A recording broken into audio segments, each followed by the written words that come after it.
Bonjour à toutes et à tous. Aujourd'hui, cette nouvelle séance des ateliers sur l'histoire du communisme concerne quelque chose qui va peut-être en surprendre certains. Et comme j'ai eu une ou deux personnes qui m'ont écrit un courriel et qui sont peut-être présents, je leur dis tout de suite que nous n'avons pas oublié Lénine, parce qu'évidemment, en ce moment, dans ceux qui s'intéressent à l'histoire du communisme et à Lénine, bon, bah, on est 100 ans depuis quelques jours donc après la mort de Lénine et il y a eu une séance de la Fondation, entre guillemets, extra-séminaire consacrée à Lénine il y a une semaine et dont la vidéo sera bientôt en ligne. Je le dis en passant parce qu'il y a eu des interrogations là-dessus.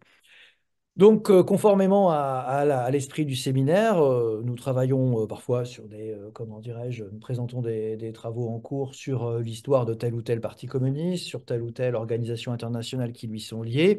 Et aujourd'hui, nous allons travailler plus précisément sur l'histoire des mutations de l'État soviétique sur la longue durée, de la révolution à la déstalinisation, à travers un exemple qui peut, a priori, je ne dis pas ça pour les intervenants du jour, mais pour ceux qui ne connaissent pas forcément très bien, un exemple qui peut apparaître surprenant et ou périphérique par rapport au cœur des dispositifs de l'histoire des partis communistes, à savoir l'histoire pardon, de la société russe de la Croix-Rouge et cette histoire qui est faite de contradictions, de complications qui remontent donc à la Révolution russe elle-même, va être exposée aujourd'hui notamment par un collègue que certains d'entre vous connaissent, qui est Jean-François Fayet, qui, comme on le dit en Suisse, est professeur d'ingénieur, donc professeur ordinaire, qui dirige donc à Fribourg le département d'histoire contemporaine et qui est par ailleurs chercheur associé au CERSEC de l'EHESS et qui est un des grands spécialistes de l'histoire de la Révolution et de l'histoire soviétique, qui a publié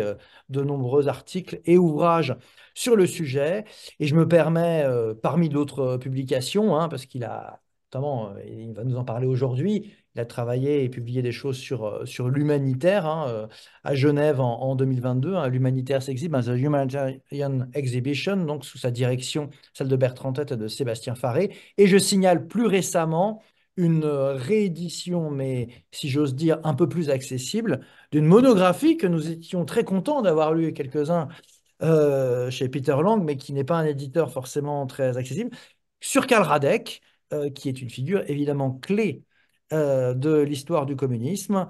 Et les éditions Smolny ont eu la bonne idée de rééditer très récemment, c'est l'an dernier, en 2023, le collectif Smolny, donc une petite maison d'édition très dynamique qui publie une série de choses sur l'histoire des gauches non staliniennes et sur l'histoire du communisme hein, pour présenter les choses rapidement.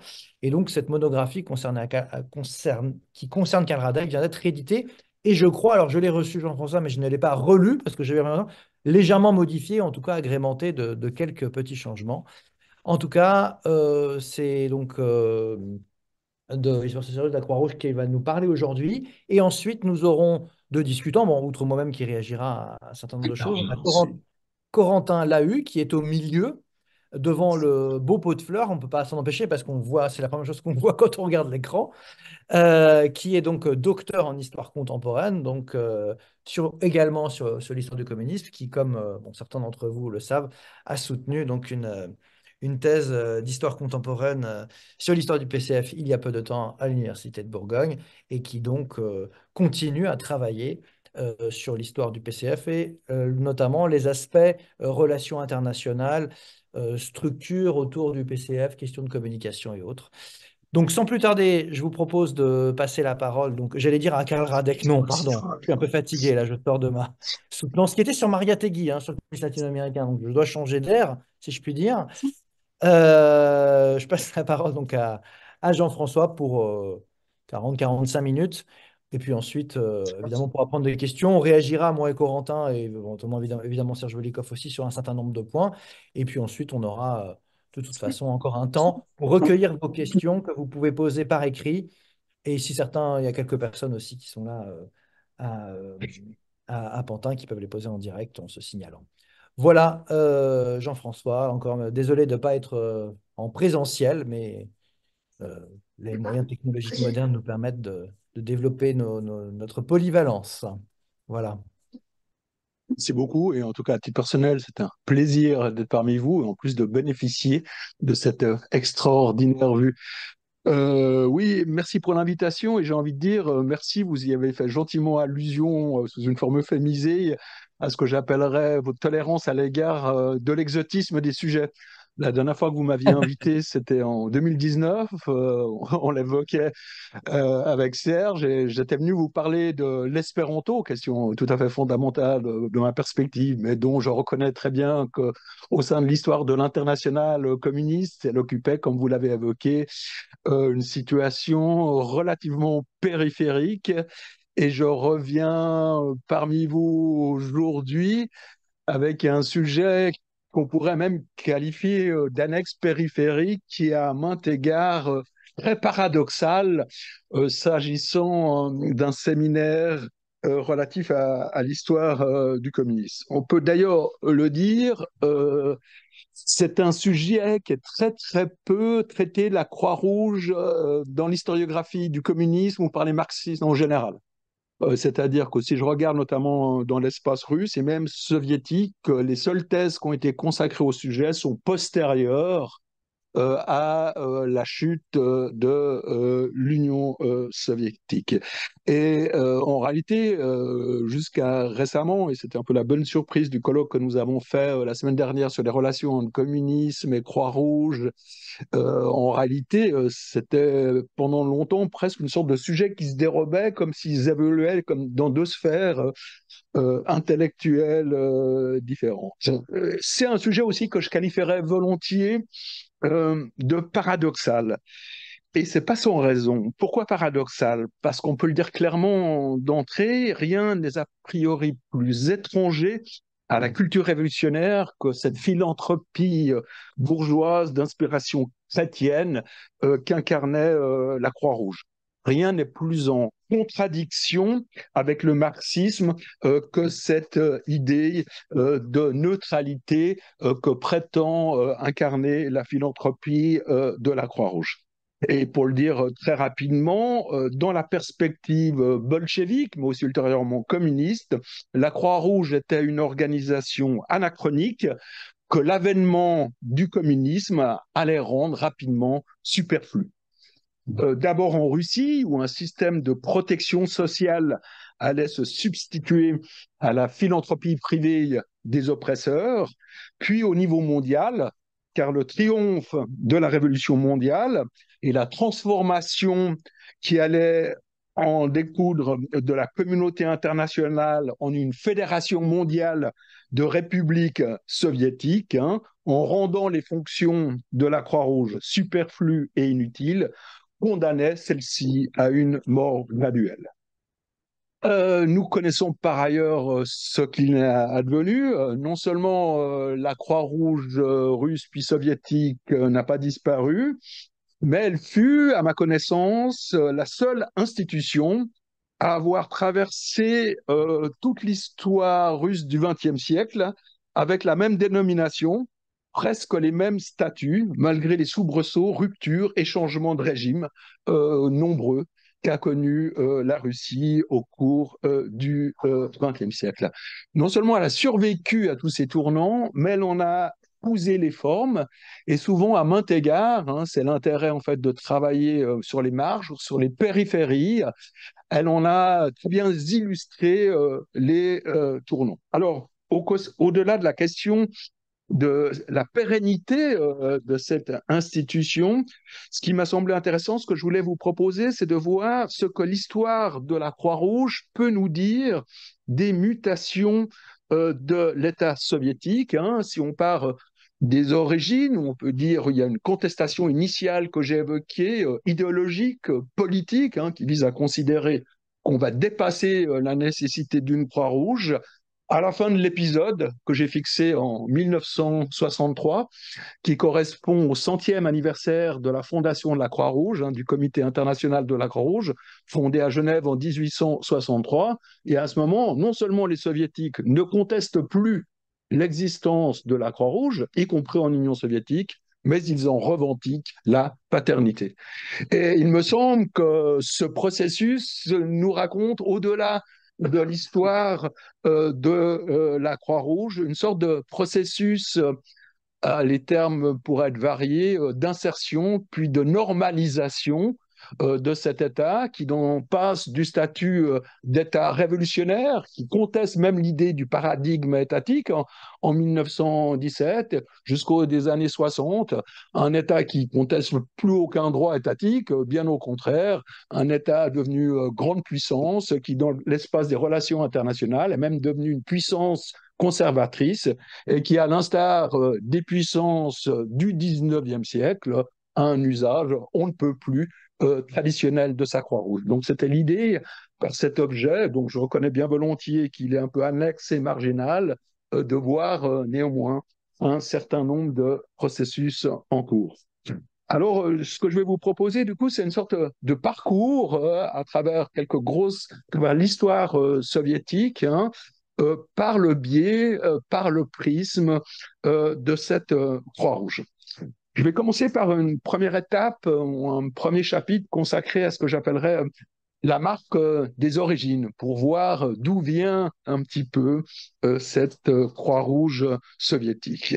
Et il faut dire qu'il s'agit, la Croix-Rouge russe du 19e siècle, est une société de privilégiés, très clairement, au service du régime aristocratique. Alors, dire que la société russe de la Croix-Rouge au 19e siècle est une société liée aux élites n'est pas une spécificité russe. Pardon, c'est le cas dans la plupart des pays. Et il faut d'ailleurs se rappeler que la naissance des Croix-Rouges, c'est 1860. La forme dominante à l'époque est celle des empires, hein. Il y a deux républiques, c'est les États-Unis et la Confédération helvétique, mais on est vraiment dans un univers presque pré-national, pré-républicain, hein. Et donc, c'est pas du tout un hasard qu'on trouve parmi les premiers fondateurs des Croix-Rouges dans tous les pays. Ben, en France, ce sera Napoléon III et en Russie, l'aristocratie.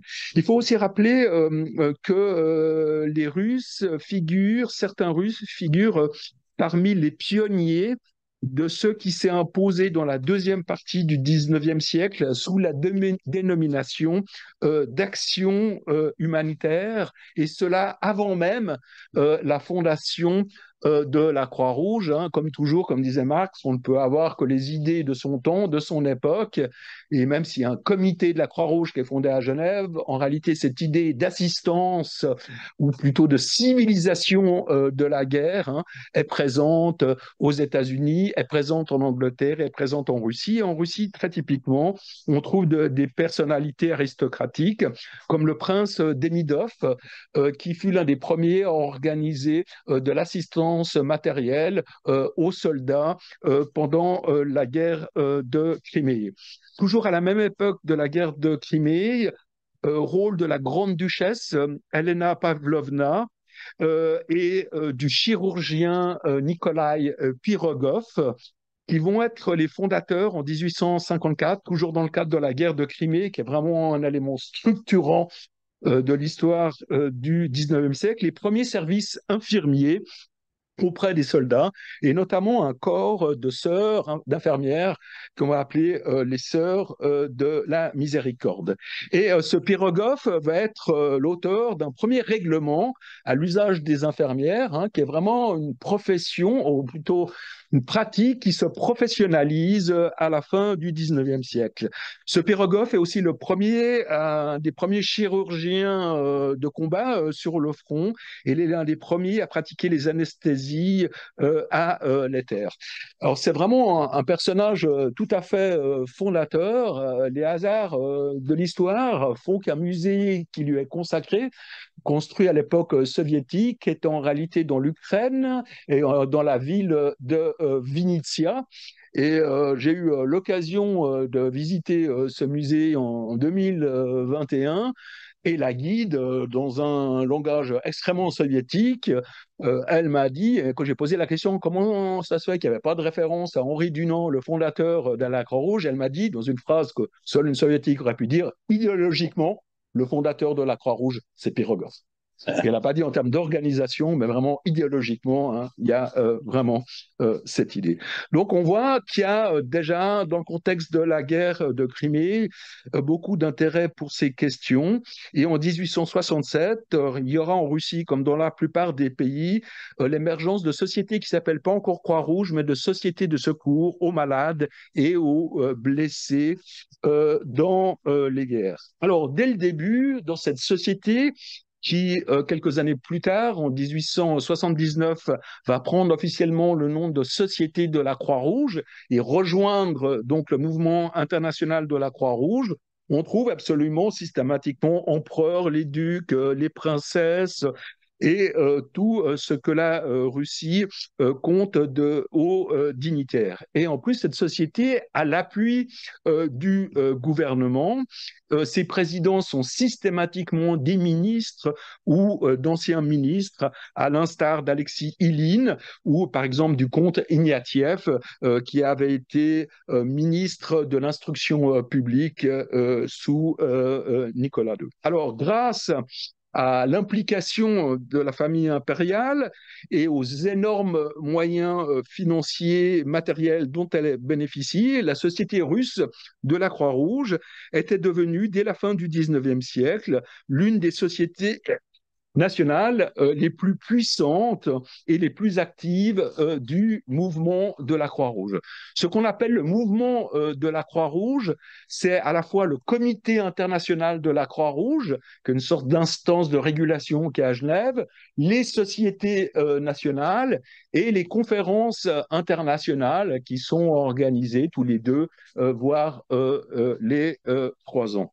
Et donc, c'est une société qui gagne beaucoup en importance en Russie, qui participe notamment à l'assistance aux soldats dans le cadre d'une multitude de conflits de la fin du 19e siècle, mais qui apporte aussi son aide aux victimes dans le cadre de catastrophes naturelles, d'épidémies ou de famines qui, comme on le sait, sont extrêmement régulières en Russie dès la fin du 19e siècle. Donc, assistance en Russie, mais aussi à l'étranger. Hein. Par exemple, la Croix-Rouge russe envoie ce qu'on appelle à l'époque des ambulances dans le cas de la guerre des bourgs. Hein. Donc, il y a vraiment aussi l'idée d'une projection à l'étranger. Alors, le soutien de l'État à cette société russe de la Croix-Rouge se lie aussi très clairement sur la scène diplomatique internationale. Et on peut dire que pour la Russie, comme ce sera le cas ultérieurement pour l'Union soviétique, la Croix-Rouge, mais aussi le droit international humanitaire, sont des instruments de politique extérieure. Véritablement, à la fin du 19e siècle, hein, c'est avoir une croix rouge, hein, faire des règlements sur la civilisation de la guerre, c'est la marque d'un État qui se veut civilisé et dans la perspective russe, hein, ça veut bien sûr dire européanisé. Et ça correspond tout à fait à l'époque d'Alexandre II, le tsar réformateur. Et donc, jusqu'en fin du 19e siècle et jusqu'à la Première Guerre mondiale, la Russie, par le biais de sa société nationale, mais aussi par le biais de ses juristes, on peut citer quelqu'un comme Féodor Martens, est véritablement un acteur très important de la codification du droit international et de l'élaboration d'un droit humanitaire. Hein. La Russie a signé les conventions de Genève de 1864, et puis elle est aussi à l'origine de la conférence internationale de la paix qui a eu lieu en 1899, la première convention qui fait référence au statut des prisonniers de guerre. Donc on a vraiment une société Croix-Rouge qui est totalement imbriquée, intime avec les sphères du pouvoir et plus précisément la famille impériale, mais qui est aussi déjà une sorte d'instrument de soft power, de diplomatie vis-à-vis de l'extérieur, le signe d'un État qui se veut civilisé. Ma deuxième phase est celle relative aux années 1914-1917, la guerre et la révolution. Et dans cette partie, ce qu'on voit, c'est un effondrement parallèle tant de l'État impérial, puis celui issu de la Révolution février, que de l'organisation de la Croix-Rouge elle-même. Alors, jusqu'en 1917, je dirais que la Croix-Rouge est l'une des institutions qui tient le mieux le choc de cette guerre, à laquelle la Russie, de cette guerre longue, de plus en plus industrielle, à laquelle la Russie n'était guère préparée. Et en réalité, les seuls hôpitaux qui continuent à fonctionner à partir de 1915, ce sont les structures sanitaires de la Croix-Rouge. Si c'est le cas, c'est comme je l'ai évoqué précédemment, elle est extrêmement riche et bien dotée en moyens et elle dispose, par exemple, sur les fronts pendant la guerre, plus de 250 institutions, donc 150 hôpitaux et un personnel nombreux, compétent, près de 3000 médecins, 20 000 infirmières, 50 000 aides-soignants. Donc c'est vraiment une structure puissante, bien dotée, bien formée. Néanmoins, à l'instar des autres institutions, en 1917, la Société russe de la Croix-Rouge entra, comme le reste de la société, en révolution. Alors, je ne prétendrai pas que ça surprendrait tout le monde que la Croix-Rouge russe fut un des moteurs de la révolution. Néanmoins, grâce à son réseau d'organisations médico-sanitaires qui sont présentes sur l'ensemble des fronts, elle constitue un observatoire tout à fait privilégié pour suivre les bouleversements en cours dans le cas de l'année 1917. D'abord, ce que j'appellerais la passion démocratique. Et cette passion démocratique est particulièrement intéressante, me semble-t-il, à suivre au sein d'une institution qui, justement, n'avait rien de démocratique et qui, au contraire, incarnait tous les privilèges et la bureaucratie du régime autocratique. Néanmoins, sous l'influence des événements révolutionnaires, les travailleurs de la Croix-Rouge russe s'étaient organisés comme les autres travailleurs en congrès en soviet. Et ces nouvelles instances adoptèrent des résolutions sur la démocratisation de la société de la Croix-Rouge, la destitution de certains cadres et sur l'intégration des travailleurs ordinaires dans l'administration. Alors, dès 1900, juillet 1917, la conférence d'ailleurs de ces travailleurs refuse d'avoir des échanges avec l'ancienne direction qui était composée d'aristocrates. Histoire d'une passion électorale et de la résistance à celle-ci. Parce que du coup, les médecins, imaginez qu'un médecin de la Croix-Rouge pendant la guerre mondiale, c'est un aristocrate officier qui a fait les meilleures universités de chirurgie à Saint-Pétersbourg. Donc c'est vraiment la crème du régime. Ben, du coup, les médecins, ils organisent des contre-congrès pour essayer de résister à ce qui se passe. Donc, on a véritablement, on peut suivre dans les archives de la Croix-Rouge, même si c'est pas là, a priori, le lieu, on voudrait aller chercher, véritablement toutes les étapes du processus de lutte des classes et qui va aboutir, y compris au sein de la Croix-Rouge, à des processus de scission. Deuxième phénomène typique de l'année 1917, le mouvement de revendication salariale des employés de base, y compris les sœurs de la charité, demandent à être augmentées, demandent d'avoir droit à un paquet de tabac, comme les soldats. Donc, on est vraiment dans une année où et demande la réduction du temps de travail. Et alors là, du coup, je vous le donne en mille, dès la fin de l'été, les médecins de la Croix-Rouge soviétique, ils disent un peu comme en France, après l'introduction des 35 heures, on ne peut plus travailler dans ces conditions. C'est tout à fait impossible. Étape suivante, la désertion, qui est donc ce processus qui est dès le printemps 1967. Pourquoi on peut voir la désertion? Parce que pour déserter, en fait, dans un premier temps, c'est bien d'avoir une autorisation. C'est quand même dangereux de déserter. Donc, qui c'est qui peut vous faire une autorisation? Ben, le point sanitaire de la Croix-Rouge qui peut dire que vous êtes blessé et du coup, vous pouvez rentrer chez vous. Donc, on voit dans les archives de la Croix-Rouge la multiplication, en fait, des cas pour obtenir dans un premier temps. Étape suivante, la débandade des dirigeants de la Croix-Rouge qui, dès septembre, octobre, voient que les choses sont en train de mal tourner. Ils prennent les réserves financières, ils prennent les réserves de la Croix-Rouge et ils rejoignent les poches de résistance. Et enfin, dernière étape, l'effondrement des infrastructures sanitaires-médicales, hein, qui a suivi le décret du gouvernement soviétique de décembre 1917 qui ordonne la démobilisation immédiate des personnels de la société russe de la Croix-Rouge. Donc à ce moment, en fait, on est en décembre 1917, en tant que tel, la Croix-Rouge a disparu.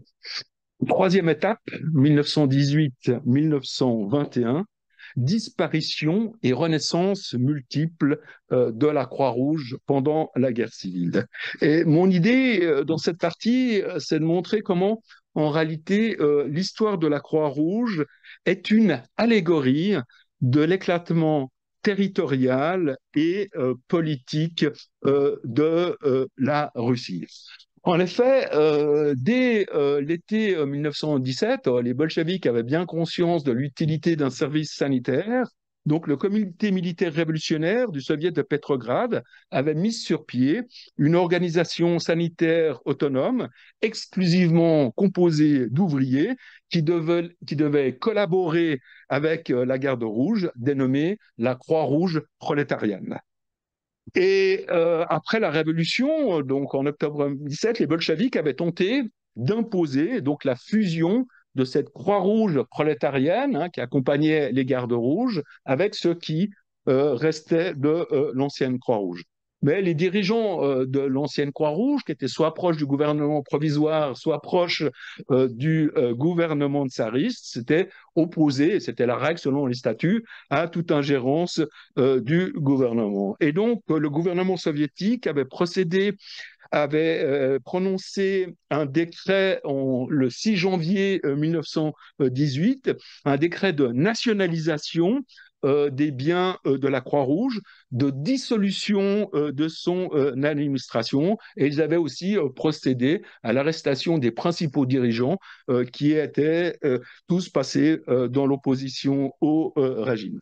En réalité, ce décret de nationalisation des biens de la Croix-Rouge, qui était en totale contradiction avec les statuts internationaux de la Croix-Rouge, hein, puisque c'était des ONG, donc a priori un État on ne pouvait pas être une Croix-Rouge nationalisée. Et en réalité, ce décret allait avoir des conséquences dramatiques pour la Croix-Rouge, si dramatique, et ça va être une première fois, que le pouvoir bolchevique allait devoir reculer rapidement. Pourquoi des effets dramatiques? Parce que cette décision de nationalisation est d'abord tout à fait théorique en raison de l'éclatement territorial et de l'émiettement politique du pays. Car du coup, quand on est en janvier 1918, hein, tous les nouveaux États qui étaient apparus sur les décombres de l'Empire russe, en l'occurrence finlandais, les États baltes, l'Ukraine, ben, tous ont constitué des nouvelles sociétés nationales de la Croix-Rouge et ont donné à leur société nationale de la Croix-Rouge ben, les biens de l'ancienne société russe de la Croix-Rouge qui correspondait à leur territoire. Et du coup, en fait, les bolcheviks se sont rendus compte que du coup, ils perdaient tous leurs droits sur les bâtiments qui étaient en Ukraine, sur les trains, sur les bateaux, et puis sur d'importants moyens.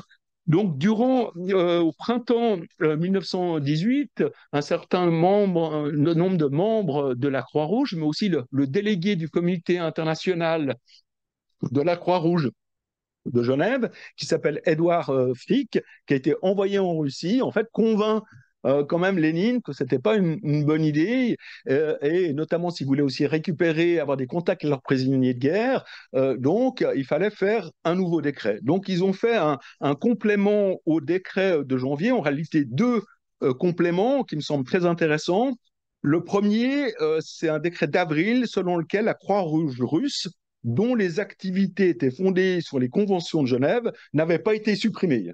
Donc, il confirme en fait la continuité de cette organisation. Puis, il y a un deuxième traité selon lequel toutes les conventions et accords internationaux ayant un lien avec la Croix-Rouge qui avaient été signés par l'Empire russe continuait à être reconnu par le gouvernement soviétique. Alors, à ma connaissance, c'est la seule exception au principe de discontinuité dans le domaine des traités internationaux. Comme on le sait, l'État soviétique n'assume pas les dettes tsaristes, il n'assume pas les traités, il n'assume aucun droit, sauf il maintient en fait que les conventions de Genève et de La Haye qui sont nécessaires au maintien de la Croix-Rouge, elles continuent à être en valeur. Le problème, c'est que du coup, pour que cette Croix-Rouge bolchevique qui va réémerger puisse avoir les droits de récupérer ses biens et son statut, encore faut-il qu'elle soit reconnue comme telle par le CICR. Sauf qu'au même moment, en réalité, il n'existe pas qu'une Croix-Rouge russe, mais il existe en fait plusieurs Croix-Rouges russes qui ont émergé dans le contexte de la guerre civile et qui contextent aux bolcheviks le fait de pouvoir revendiquer cette étiquette de la Croix-Rouge russe. Alors, il y a une première Croix-Rouge qui se constitue d'abord à Samara, puis qui ensuite se déplacera à Omsk, en fait, auprès des armées blanches de l'amiral Kolchak. Donc, ce sera une partie des membres de l'ancienne Croix-Rouge qui suivent l'amiral Kolchak. Puis il y a une deuxième organisation de la Croix-Rouge russe auprès des Blancs qui se constitue à Kiev et qui, jusqu'à la fin, va suivre l'armée des volontaires de Denikin. Donc elle commence par Kiev, puis à la fin, elle finira son histoire en Crimée avec les restes des armées blanches du général Wrangel. Alors, ces deux Croix-Rouges russes blanches, celle auprès de Kolchak et auprès de Denikin, pour défendre leurs droits, vont organiser une séance qui aura lieu à Paris en 1919 et qui vise à créer une sorte de délégation à l'étranger de la Croix-Rouge. Alors, pourquoi Paris? Parce qu'à l'époque, il y a conférence de la paix, et puis il y a surtout une sorte de gouvernement russe en exil qu'on appelle la conférence des ambassadeurs, qui est dirigée par Maklakov, et en fait, ce sont eux qui financent en fait cette Croix-Rouge russe, cette Croix-Rouge russe blanche. Alors, pendant la guerre civile, ces Croix-Rouges ont des rôles très importants, en particulier du côté des Blancs, qui sont dénués d'État. Donc, vraiment, on voit bien que tant en Sibérie que dans le Caucase, pendant la retraite de Wrangel, bon, on voit bien en fait que ces Croix-Rouges deviennent en fait s'occupent des questions alimentaires, des questions d'hygiène, de l'évacuation des blessés, de l'évacuation des réfugiés. Bref, elles sont des instances tout à fait fondamentales, ce qui fait en fait qu'elles seront de plus en plus dépendantes des structures politiques. C'est la même chose du côté soviétique où du coup la Croix-Rouge de Moscou se reconstitue directement en lien avec l'armée rouge et en fait ce lien va être renforcé en 1919 quand le nouveau président de la Croix-Rouge, Zinoviev Soloviev, qui était un médecin vieux bolchevique chirurgien, était celui qui avait constitué le département militaro-sanitaire du commissariat du peuple à la santé. Donc on voit donc que dès 1919,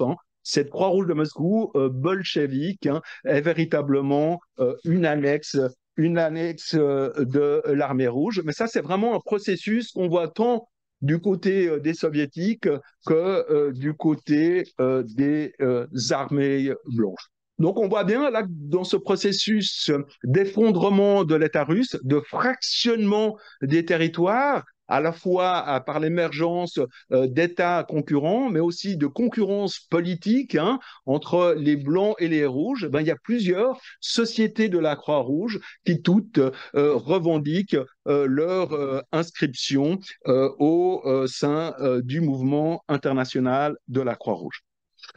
Étape suivante, je serai plus rapide, qui va de 1921 à 1936. Et là, mon idée, c'est de voir comment, d'une certaine façon, la société russe de la Croix-Rouge fut un instrument d'insertion et de normalisation de l'État soviétique sur la scène internationale. En effet, malgré leur hostilité de principe à l'égard de la Croix-Rouge, les dirigeants soviétiques considéraient que dans une période qualifiée de transition, ça veut dire en attendant qu'il y ait eu la révolution mondiale et que sur tout le continent européen, il n'existe que des républiques soviétiques, bah peut-être il n'était pas inutile de conserver la Croix-Rouge comme une sorte d'instrument de politique étrangère. Et c'est ce qui fait que la Russie, on est en 1921, hein, c'est un pays qui est tout à fait isolé sur la scène internationale, hein, va petit par petit réussir à reprendre place sur la scène diplomatique par le biais de la Croix-Rouge. Alors, les soviétiques ne font pas de différence dans le mouvement de la Croix-Rouge entre le comité international du CICR qui est à Genève ou la Ligue des Croix-Rouges qui a été fondée en 1919 par les Croix-Rouges des pays vainqueurs, au premier rang desquels les États-Unis qui ne souhaitaient plus collaborer avec les Croix-Rouges des pays vaincus, en l'occurrence l'Allemagne et l'Autriche. Donc pour les bolcheviks, de toute façon, tant la Ligue que le comité sont des organisations bourgeoises, mais il pouvait être utile, selon les circonstances, de collaborer avec l'une ou l'autre. Et ce qui était intéressant pour les Russes, les Soviétiques, c'était d'obtenir la reconnaissance du comité international. Pourquoi? Parce que l'étiquette de Croix-Rouge nationale vous permet d'accéder à toutes les conférences qui intéressent la Croix-Rouge. Mais au sortir de la guerre, la totalité des conférences intéressent la Croix-Rouge. Les Croix-Rouges participent à la conférence de la paix, les Croix-Rouges participent bien sûr à tout ce qui se fait à l'Institut d'hygiène, mais globalement, quand on regarde, que ce soit SDN et tout ça, il n'y a pas véritablement de grandes conférences internationales au sortir de la Première Guerre mondiale auxquelles la Croix-Rouge n'est pas invitée. Donc en fait, c'est une sorte de une carte d'entrée hein, qui permet aux Soviétiques, même sans être reconnus, par leur biais de la Croix-Rouge, en fait, de reprendre place dans l'arène internationale. Alors, c'est justement parce qu'il y a cet enjeu que le Comité international de la Croix-Rouge à Genève prenne des cas de fer jusqu'au dernier moment. Hein. Les Genevois ont toujours eu d'extrêmement bonnes relations avec la Croix-Rouge tsariste. Hein. On peut rappeler pour l'anecdote, mais des fois le diable se cache dans les détails, en fait que le fondateur de la Croix-Rouge, Henri Dunant, c'était un bon humanitaire, mais un mauvais businessman. Il a fini dans la faillite mais il a vécu la fin de sa vie avec une pension de l'impératrice de Russie. C'est dire que pour le comité de Genève, en fait, rompre les liens avec la Croix-Rouge blanche pour reconnaître les soviets, l'incarnation de l'enfer de Dante, c'était quand même quelque chose de difficile. Néanmoins, en 1921, la situation du comité international est difficile. Ils se font concurrencer sur le champ humanitaire en pleine restauration, notamment par la Ligue des Croix-Rouges. Et en fait, l'enjeu, maintenant, c'est pour la Croix-Rouge, c'est plus la guerre, mais c'est la paix. Et concrètement, la paix, c'est la famine en Russie, en Union soviétique. Donc, en fait, le CICR, ils n'ont pas tellement de choix. S'ils veulent accéder à la Russie, pour la famine, puis pas du tout être marginalisés, du coup, ils sont obligés de reconnaître la Croix-Rouge soviétique à la condition. Et c'est ce qui fait, donc en 1921, aussi douloureux que ce soit, hein, le Comité international de la Croix-Rouge reconnaît que la Croix-Rouge soviétique, il l'appelle Croix-Rouge de Moscou, hein, est la seule Croix-Rouge officielle désormais de Russie. Et en fait, cette reconnaissance est très intéressante parce qu'en fait, il existe dans les statuts de la Croix-Rouge internationale une résolution selon laquelle, en fait, toutes les Croix-Rouges ont le droit d'envoyer à l'étranger des représentants auprès de leur communauté. Et donc, du coup, dès l'automne 1921, la Croix-Rouge soviétique va envoyer des délégués de la Croix-Rouge dans une quinzaine de pays, dont l'Angleterre, les États-Unis, et pour reprendre contact avec leur population et puis défendre leurs intérêts. Encore une fois, on est à une époque où l'Union soviétique n'a pas de reconnaissance diplomatique, c'est un pays qui est boycotté, isolé, mais pas le biais de la Croix-Rouge. Alors, ces représentants de la Croix-Rouge à l'étranger, dans un premier temps, c'est de rapatrier les soldats, ceux qui restent encore à l'étranger, et surtout récupérer les biens. Il y a des bâtiments, il y a des fonds privés, il y a des hôpitaux, il y a des sanatoriums. Et aussi, en fait, la Croix-Rouge devient une sorte de machine à ramener de la devise parce qu'en fait, ils sont en charge de défendre les intérêts des citoyens soviétiques, par exemple, tous ces Russes qui, avant 1917, avaient pris une assurance en s'engageant dans l'armée. Par exemple, il y en a qui ont rejoint l'armée des États-Unis ou l'armée en France, ou des assurances accidents. Et du coup, la Croix-Rouge a pour mission de récupérer ces sommes, hein. C'est plusieurs millions à une époque où il n'y a pas du tout de devise. Donc, c'est extrêmement important. Alors, au fur et à mesure que l'Union soviétique va être reconnue par les différents pays, hein, le représentant de la Croix-Rouge, hein, qui était à un moment représentant de la Croix-Rouge, du commissariat du peuple à la santé, du commerce extérieur, de différentes activités, en fait, prend place au sein de l'ambassade soviétique à l'étranger pour reprendre un cadre d'insertion normal. La même chose, on peut dire, s'agissant de l'adhésion de la Croix-Rouge soviétique en 1934 à la Ligue des Croix-Rouges. Ça se fait dans le prolongement de l'adhésion à la Société des Nations. Exactement, c'est le même principe. Dans les années 20, ils ne sont pas du tout favorables à rejoindre cette ligue qui est constituée des Croix-Rouges des États interventionnistes, mais en 1934, ça participe, hein, du même phénomène, hein, de lutte antifasciste, de nouvelles politiques, et donc la Croix-Rouge rejoint la Ligue. Et ce qui est quand même intéressant à souligner, en 1934, tant les représentants de la Ligue que du Comité international de la Croix-Rouge, les trouvés dans les archives, sont parfaitement au courant de la dramatique famine, hein, que connaît l'Union soviétique au Kazakhstan et y compris en Ukraine. Et en fait, les soviétiques craignaient beaucoup, en fait, que pour leur adhésion, ils doivent accepter une commission préalable d'enquête, mais la question n'a pas été posée. Les enjeux diplomatiques ont nettement primé. Avant-dernière étape, la Croix-Rouge, je vous ai parlé de la Croix-Rouge comme instrument d'insertion sur la scène internationale. Là, je vais dire quelques mots sur le volet intérieur. Et là, ce sera la Croix-Rouge comme instrument de soviétisation. Et on devrait peut-être même discuter, même si c'est sous la forme d'un point d'interrogation, s'agissant des populations concernées, peut-être même d'un processus de colonisation. Et je vais essayer de vous dire pourquoi. Alors, après la formation de l'Union soviétique en 1922, se constitue l'année suivante, en 1923, une alliance de la Croix-Rouge et des Croissants Rouges d'Union soviétique, donc qui va rassembler les Croix-Rouges des principales républiques soviétiques. Et en fait, c'est la forme fédérale de cette alliance des Croix-Rouges soviétiques est une parfaite allégorie de cette union des républiques soviétiques. Et pour l'illustrer, il faut dire quelques mots sur l'exemple de la Croix-Rouge ukrainienne. Typiquement, en Ukraine, pendant la guerre civile, il existe 4 Croix-Rouges. Il existe la Croix-Rouge des nationalistes ukrainiens, la Croix-Rouge des soviétiques ukrainiens, des communistes ukrainiens, et, pardon, Croix-Rouge, et puis la Croix-Rouge russe blanc, hein, ceux qui se battent aux côtés des armées des volontaires de Denikin. Et je l'ai trouvé dans la correspondance entre Christian Rakovsky, donc qui dirige le gouvernement soviétique d'Ukraine, et Tchitcherin, commissaire des affaires étrangères de la République russe, tout un échange très intéressant, me semble-t-il, parce que Rakovsky insiste beaucoup pour qu'en fait la future Croix-Rouge soviétique ukrainienne, hein, parte, hein, de la Croix-Rouge nationale ukrainienne.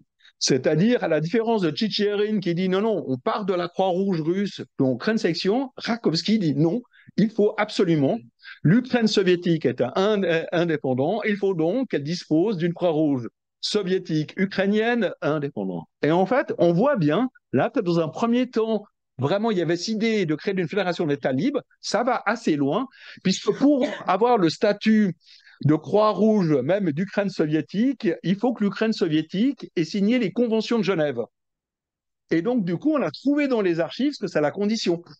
Vous ne pouvez avoir une Croix-Rouge qui n'est reconnue que si votre État a signé les conventions de Genève. Du coup, on a trouvé dans les archives suisses, en fait, le gouvernement d'Ukraine soviétique, de Raskovski, fait des démarches auprès du gouvernement fédéral pour que l'Ukraine soviétique puisse signer les conventions de Genève, ce qui lui vaudrait le statut donc d'État indépendant. Alors, ça ne va pas aboutir, mais c'est quand même très intéressant véritablement de voir ce processus constituer une fédération. Et la Société de la Croix-Rouge d'Ukraine soviétique, c'est la première hors de Russie qui se constitue. Et il y a véritablement cette volonté, une Croix-Rouge indépendante, un État indépendant, signataire des conventions de Genève. Alors, comme on le sait, ça tourne très rapidement, ça va être refusé. Et puis, il y a des statuts, en fait, de cette alliance des Croix-Rouges avec des congrès qui doivent se constituer. Mais en réalité, il y aura combien de congrès de la Croix-Rouge de l'Union des républiques soviétiques durant l'entre-deux-guerres? Un seul, qui aura eu lieu uniquement en 1932, ce qui signifie en fait que la Croix-Rouge commune fédérale, en réalité totalement centralisée, supranationale et centralisée, à l'image de l'État-parti soviétique. Et il est clair que chacune des nominations passe sous le contrôle du dirigeant. Alors, on voit bien dans cette illustration-là comment en fait la Croix-Rouge participe d'une identité fédérale, en tout cas dans un premier temps. Ce qu'on voit aussi dans cette période des années 20 sur le champ intérieur, c'est qu'on voit que la Croix-Rouge soviétique ou des républiques d'Union soviétique développe des activités qui, dans un premier temps, sont assez classiques. Lutte contre la famine, conséquences de la famine, lutte contre les épidémies, tuberculose, maladies vénériennes, variole, et le problème très important de l'enfance abandonnée. Et la Croix-Rouge va jouer un rôle très important en termes de service de santé du mouvement des pionniers, et notamment toutes ces célèbres colonies de vacances que connaissent les soviétiques, Artek, en fait, ont été liées en lien avec, c'est-à-dire que la Croix-Rouge participe au mouvement des pionniers. On voit néanmoins quelque chose qui est assez intéressant, qu'il faut souligner déjà à cette époque, il y a d'autres standards. En fait, les activités de la Croix-Rouge, même dont celles dont je viens de parler, elles ne visent pas les ouvriers des villes. Ça vise systématiquement les campagnes ou les territoires périphériques. C'est ce que j'appellerais une sorte de double standard. C'est-à-dire qu'au fond, les soviétiques, ils continuent à penser que la Croix-Rouge, c'est pas un truc d'ouvrier, c'est pas un truc de communiste.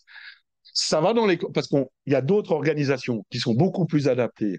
En revanche, la Croix-Rouge, pour les périphéries, les campagnes, les États un peu rebelles, un peu comme le font les États impérialistes européens de l'époque, la Croix-Rouge, c'est une façon d'amener une forme, entre guillemets, de civilisation dans des territoires périphériques. Et là, on le voit très très bien. À la fin des années 20, et encore plus, quand je regarde dans les années 20, les missions de la Croix-Rouge russe dans l'assistance alimentaire, c'est pas en Russie, c'est pas en Ukraine, c'est uniquement en Asie centrale. Et dans les années 30, le principal fort concentration de la Croix-Rouge soviétique à l'intérieur du territoire soviétique, c'est tout le long de la frontière chinoise. C'est vraiment une façon de stabiliser un petit peu des frontières. Puis là, ce qu'on voit, le processus de cette Croix-Rouge, en fait, ces activités, elles varient. Elles commencent à avoir un certain nombre d'activités en lien avec l'agriculture, la lutte contre les nuisibles. Alors, la lutte contre les nuisibles, c'est bien sûr la question des sauterelles, mais on sait aussi que la Croix-Rouge, elle travaille avec l'Assaut Aviakim. Vous savez, c'est cette société de défense contre la guerre chimique. Et puis on sait qu'ils ont diffusé des usages chimiques sur les champs, mais aussi parfois sur les populations rebelles. Donc en fait, la Croix-Rouge participe à un processus de conquête du territoire, en particulier des périphéries soviétiques, et elle se dote d'un instrument qui va être l'incarnation de sa modernité. Elle se dote d'une brigade sanitaire en avion avec des infirmières parachutistes. Et ça, c'est une image qui est diffusée dans tous les journaux de l'époque. Donc, ils vont envoyer en Extrême-Orient soviétique, dans le Grand Nord, des infirmières avec des parachutes et qui vont sauter dans les différents territoires. Mais en revanche, ce à quoi j'aimerais beaucoup insister, me semble-t-il, parce qu'on arrive à le voir dans les travaux, ça ne touche pas les Russes, ça ne touche pas les ouvriers. ça touche soit vraiment les campagnes périphériques, soit les minorités nationales. Dernière étape, 1937-1941, une Croix-Rouge en sursis. En réalité, au fond d'eux-mêmes, ils ont toujours continué à penser qu'un jour, ils allaient pouvoir se dépasser de la Croix-Rouge. Et ce qu'on regarde un petit peu, la Croix-Rouge soviétique, donc cette fédération, cette alliance des Croix-Rouges soviétiques dans la deuxième partie des années 30, elle connaît une multitude de réformes qui vont toutes dans le sens, et à mon avis, on peut dire ça sur la totalité des institutions soviétiques de l'époque, d'une réduction de leur autonomie. Et on voit que la Croix-Rouge devient une organisation annexe, auxiliaire d'autres institutions, soit de l'agriculture pour aider à préserver les récoltes, mais essentiellement de la défense. Et on peut dire que véritablement, en particulier auprès des jeunesses, la Croix-Rouge soviétique participe à un processus de militarisation de la société, et notamment par cette grande campagne qui est lancée en accord avec le Parti communiste pour la défense sanitaire de l'Union soviétique. Puis là, on va voir des brigades sanitaires, mais on voit dans les uniformes les comportements. Et on arrive en 1938, et en 1938, la plupart des dernières milliers d'institutions humanitaires contrôlées officiellement par la Croix-Rouge passent sous l'autorité du commissariat à la santé et de l'armée rouge. Et j'ai trouvé le justificatif, est quand même assez mignon, grâce au développement réussi des soins de santé de l'Union soviétique et les faibles perspectives de guerre, il n'y aurait plus besoin d'institutions médicales du type de celle de la Croix-Rouge. Et en fait, ultime étape, en 22 février 1941, donc on est 3 mois avant l'opération Barbarossa, le dernier décret étatique en lien avec la Croix-Rouge élargit le droit de dissolution de l'alliance de la Croix-Rouge au gouvernement soviétique. C'est-à-dire, à partir de ce moment, le go soviétique est prêt et il a le droit légal. Et en fait, ce serait d'autant plus facile que la Croix-Rouge est passée dans le tourbillon de la Grande Terreur et des purges. La totalité de ses dirigeants, c'est le cas par exemple d'Abel Enoukidze, qui était y compris un proche de Staline, ou de Varvara Moirova, puis de tous les directeurs, en fait, sont purgés, éliminés ou exécutés.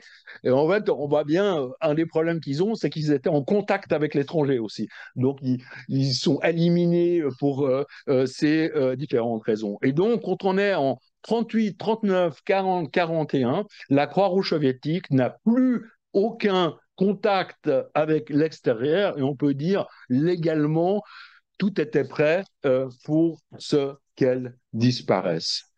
Conclusion, renaissance et muséification.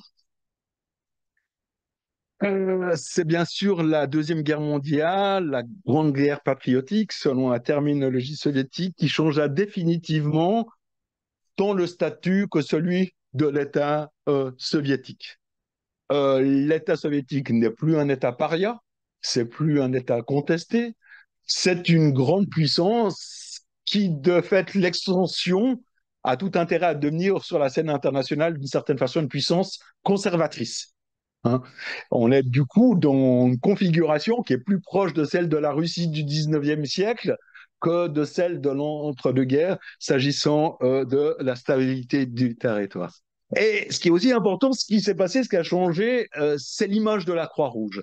Grâce à l'engagement, et même on peut parler de sacrifices en fait, de dizaines de milliers d'infirmières, de services sanitaires pendant la Deuxième Guerre mondiale, plus jamais, en fait, l'idée de la Croix-Rouge a été contestée. J'ai plus jamais trouvé la moindre trace d'un dirigeant qui disait c'est dépassé, on n'en a plus besoin, ça ne nous concerne pas. Donc il n'y a plus de remise en question. Non seulement il n'y a plus de remise en question, mais comme j'ai fait un petit peu allusion, en 1963, à l'occasion du 100e anniversaire de la fondation du Comité international, les soviétiques vont favoriser l'édition d'une multitude de brochures exposant que bien sûr les fondateurs de la Croix-Rouge c'était eux, puisque comme comme je l'ai dit dans mon introduction, hein, idéologiquement, le fondateur de la Croix-Rouge, c'est le chirurgien Nicolas Pirogov. Et à ce moment, la Croix-Rouge obtient l'ultime reconnaissance, hein, le vrai symbole de votre reconnaissance éternelle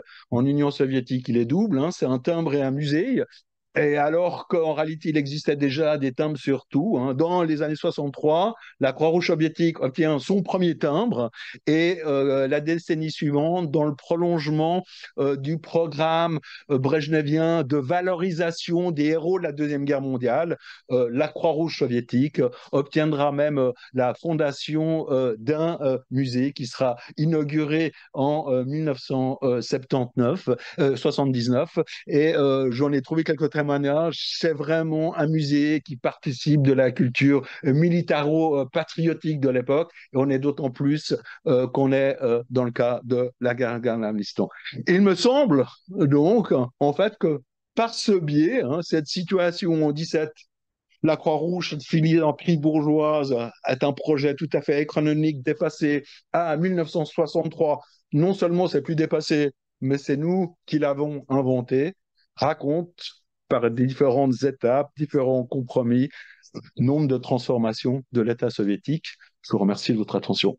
Merci beaucoup. Merci, Merci merci. beaucoup. Bien, merci pour l'invitation à participer à cette séance du séminaire. Alors pour ma part, je vais un petit peu m'éloigner de l'intitulé de la séance, c'est-à-dire de la société russe, de la Croix-Rouge et de l'État soviétique, pour aborder la Croix-Rouge à partir d'un point de vue un petit peu décalé, puisque j'aimerais évoquer ici les Croix-Rouges dites politiques ou prolétariennes qui vont être mises en place par le Comintern durant l'entre-deux-guerres et qui sont présentées par les communistes comme des alternatives à la Croix-Rouge. Donc, je vais ici aborder de nouveau un peu comme une séance de rattrapage. Je vais aborder les éléments que j'avais présentés la semaine dernière à Fribourg à l'occasion du colloque international qui était consacré aux relations entre Croix-Rouge et communisme. Le 30 novembre 1922, le 4e congrès de l'Internationale communiste réuni à Moscou consacre une séance spécifique à la question des militants ouvriers et communistes emprisonnés dans les pays capitalistes. Et le communiste polonais Félix Kohn, présenté comme une vieille connaissance des cachots et des prisons tsaristes, monte alors à la tribune et va faire la déclaration suivante que vous pouvez voir à l'écran. Il est temps que nous créions dans tous les pays une Croix-Rouge politique. C'est pourquoi l'association des vieux bolcheviks russes propose de procéder immédiatement à la création de cette Croix-Rouge politique, dont les sections devront être créées dans tous les pays par les partis communistes. Et donc, dans la foulée, le congrès du Comintern adopte une résolution annonçant la fondation de cette nouvelle organisation internationale chargée d'organiser la solidarité avec les emprisonnés politiques. Et une fois le congrès terminé, les dirigeants de l'internationale communiste mettent à l'ordre du jour la construction de cette nouvelle structure qu'ils appellent encore la Croix-Rouge politique internationale dans un premier temps. Et ce n'est que dans les semaines suivantes qu'elle va prendre officiellement le nom de Secours Rouge International, le SRI, reconnaissable par son emblème, avec donc le morceau de chiffon rouge agité à travers les barreaux d'une prison. Donc le SRI, qui va créer des sections nationales dans environ 70 pays, devient alors l'une des organisations majeures de ce que l'on appelle en France la galaxie communiste. Et j'ai voulu ici interroger les emprunts à la Croix-Rouge, les emprunts à la Croix-Rouge qui sont faits par le Secours Rouge, qui va utiliser volontiers pour se définir, en fonction des périodes, les notions de Croix-Rouge politique, puis de Croix-Rouge du peuple. Et donc, dans cette communication, je vais aussi un petit peu m'intéresser aux relations entre ces deux organisations tout au long de l'entre-deux-guerres. Et pour cela, je vais m'attacher particulièrement au cas français, hein, en m'appuyant un petit peu donc, sur le travail de thèse, de ma thèse qui portait sur la section française du Secours Rouge. Donc, je voudrais d'abord montrer dans un premier temps que la fondation du Secours Rouge donc s'inscrit dans la recherche d'une alternative prolétarienne et révolutionnaire à la Croix-Rouge. Alors, les mécanismes d'entraide et de solidarité développés par les communistes au cours de l'entre-deux-guerres s'inspirent, comme pour la Croix-Rouge, de pratiques et de traditions anciennes, comme l'a rappelé Jean-François, dont les origines puisent tout à la fois dans la charité médiévale, la réforme protestante et dans l'humanisme universaliste des Lumières. Pour autant, merci. Le mouvement ouvrier, en se constituant comme corps autonome, a développé une conception et des pratiques de solidarité singulières qui se démarquent des traditions humanitaires, charitables et philanthropiques ou des mécanismes de solidarité institutionnalisés par l'État. Le mouvement ouvrier s'est doté de structures, de références, de pratiques qui lui sont propres. Et dans ces conditions, la constitution de réseaux de solidarité indépendants des institutions bourgeoises est apparue comme un moyen de la conquête de l'autonomie ouvrière, dont la dimension internationaliste est par ailleurs centrale. Donc c'est dans cette logique que le mouvement communiste international a décidé de constituer au début des années 20 des organisations spécifiques dédiées à la solidarité, et ce dans un contexte particulier, hein, c'est le contexte, je rappelle, de l'échec des insurrections ouvrières en Europe, d'éloignement des perspectives de révolution mondiale, et qui oblige le Comintern à opérer un mouvement de repli stratégique. Donc l'heure est désormais au renforcement des partis communistes et au développement d'un large réseau d'associations satellites pour gagner les masses au communisme. Et dans le domaine de la solidarité, il y a deux structures qui sont mises en place par les communistes et qui vont entrer en concurrence avec les organismes d'entraide, caritatifs ou humanitaires qui étaient d'inspiration bourgeoise, anarchiste ou social-démocrate. Donc c'est d'une part le Secours Rouge, donc créé, comme je l'ai dit tout à l'heure, en 1922 pour aider les militants frappés par la répression et par le fascisme. Le Secours Rouge qui est pensé comme la colonne sanitaire de la lutte de classe, hein, pour reprendre l'expression de Clara Zetkin, et qui organise le soutien matériel, moral, judiciaire, politique avec les victimes de la répression. Et donc, je le rappelle, hein, le Secours Rouge met à disposition ses avocats, prend en charge les frais de justice des militants inculpés, il tente d'aider et d'améliorer les conditions de détention des prisonniers, il organise l'accueil des réfugiés politiques condamnés à l'exil pour échapper aux persécutions dans leur pays d'origine, il participe au combat anticolonial et il est à l'initiative des grandes campagnes de solidarité internationale contre la terreur blanche, notamment en Europe de l'Est. Mais un an avant la naissance du Secours Rouge, le Comintern avait œuvré à la fondation d'une seconde organisation de solidarité, le Secours ouvrier international, qui lui est créé en 1921 pour venir en aide aux victimes de la famine en Russie et qui va élargir à partir de 1923 son champ d'activité en devenant une structure permanente chargée d'organiser la solidarité avec les familles ouvrières lors de catastrophes naturelles ou en cas de chômage ou de grève prolongée. Et là encore, les emprunts et les références à la Croix-Rouge sont explicites, puisque le Secours ouvrier se qualifie lui-même, dans son matériel de propagande, de Croix-Rouge prolétarienne. Mais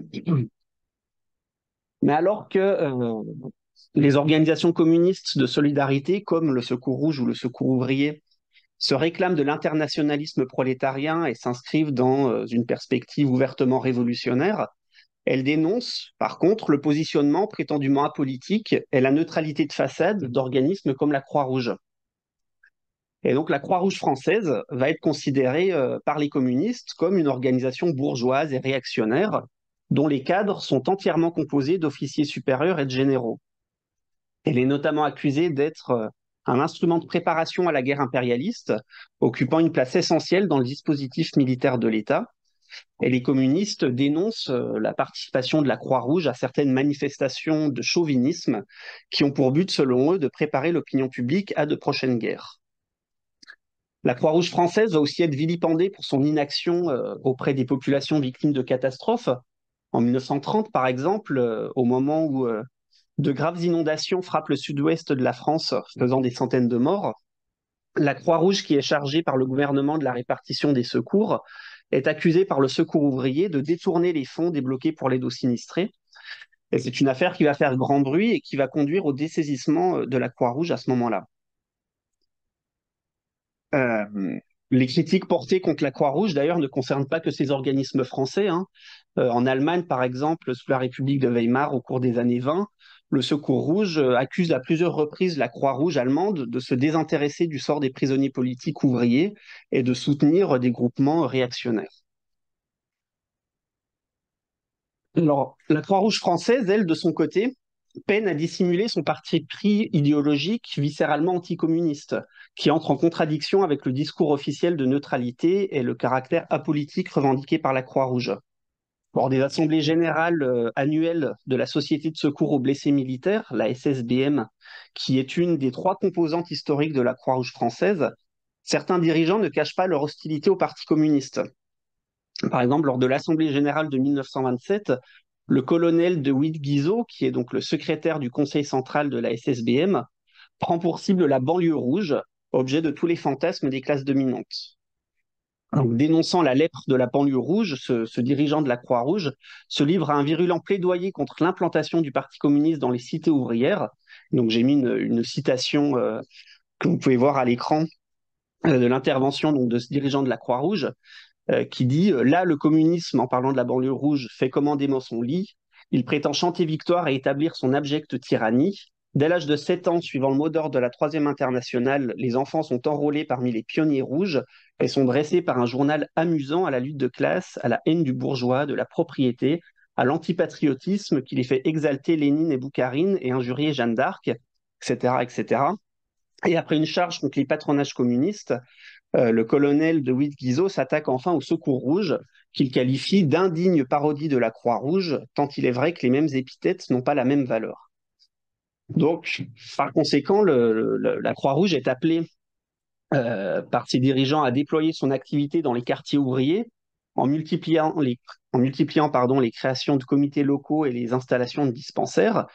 Et il s'agit là donc pour ces dirigeants d'un moyen, je cite, de lutte par excellence contre le communisme, puisqu'elle contribue, je cite encore, à apaiser les tensions qui existent entre les classes et à faire renaître la confiance et l'affection entre les riches et les pauvres.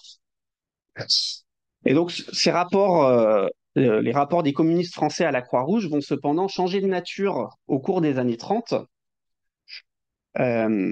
puisque face à la progression de la menace fasciste en Europe, les communistes engagent un tournant stratégique majeur. Donc, le rompant avec l'ancienne ligne de classe contre classe, le Parti communiste œuvre alors au rassemblement des forces antifascistes. Et à l'été 1935, le 7e congrès de l'Internationale communiste va avaliser cette nouvelle orientation, appelée à la constitution des larges fronts populaires antifascistes. Et c'est au cours de ce congrès que Georges Dimitrov, donc, qui est le nouveau secrétaire général du Comintern et qui vient tout juste de sortir des geôles hitlériennes, rend un hommage appuyé au travail du Secours rouge international et va appeler à élargir cette association.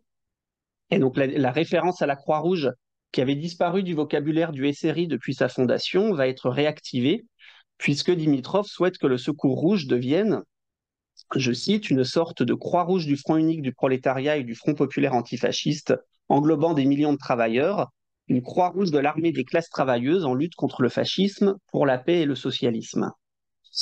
Alors en France, le Secours rouge, lui, va avancer le mot d'ordre de l'union dans la solidarité, qui consiste à appliquer dans le champ de la solidarité cette nouvelle ligne de Front populaire.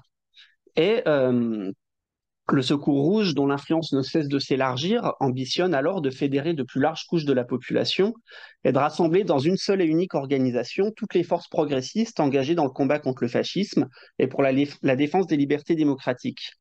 Et pour tendre vers cet objectif, les dirigeants du Secours rouge appellent leurs militants à s'imprégner de ce qu'on va appeler l'esprit de Croix-Rouge, c'est-à-dire en se délestant de toute attitude sectaire qui les enfermerait dans leur identité communiste.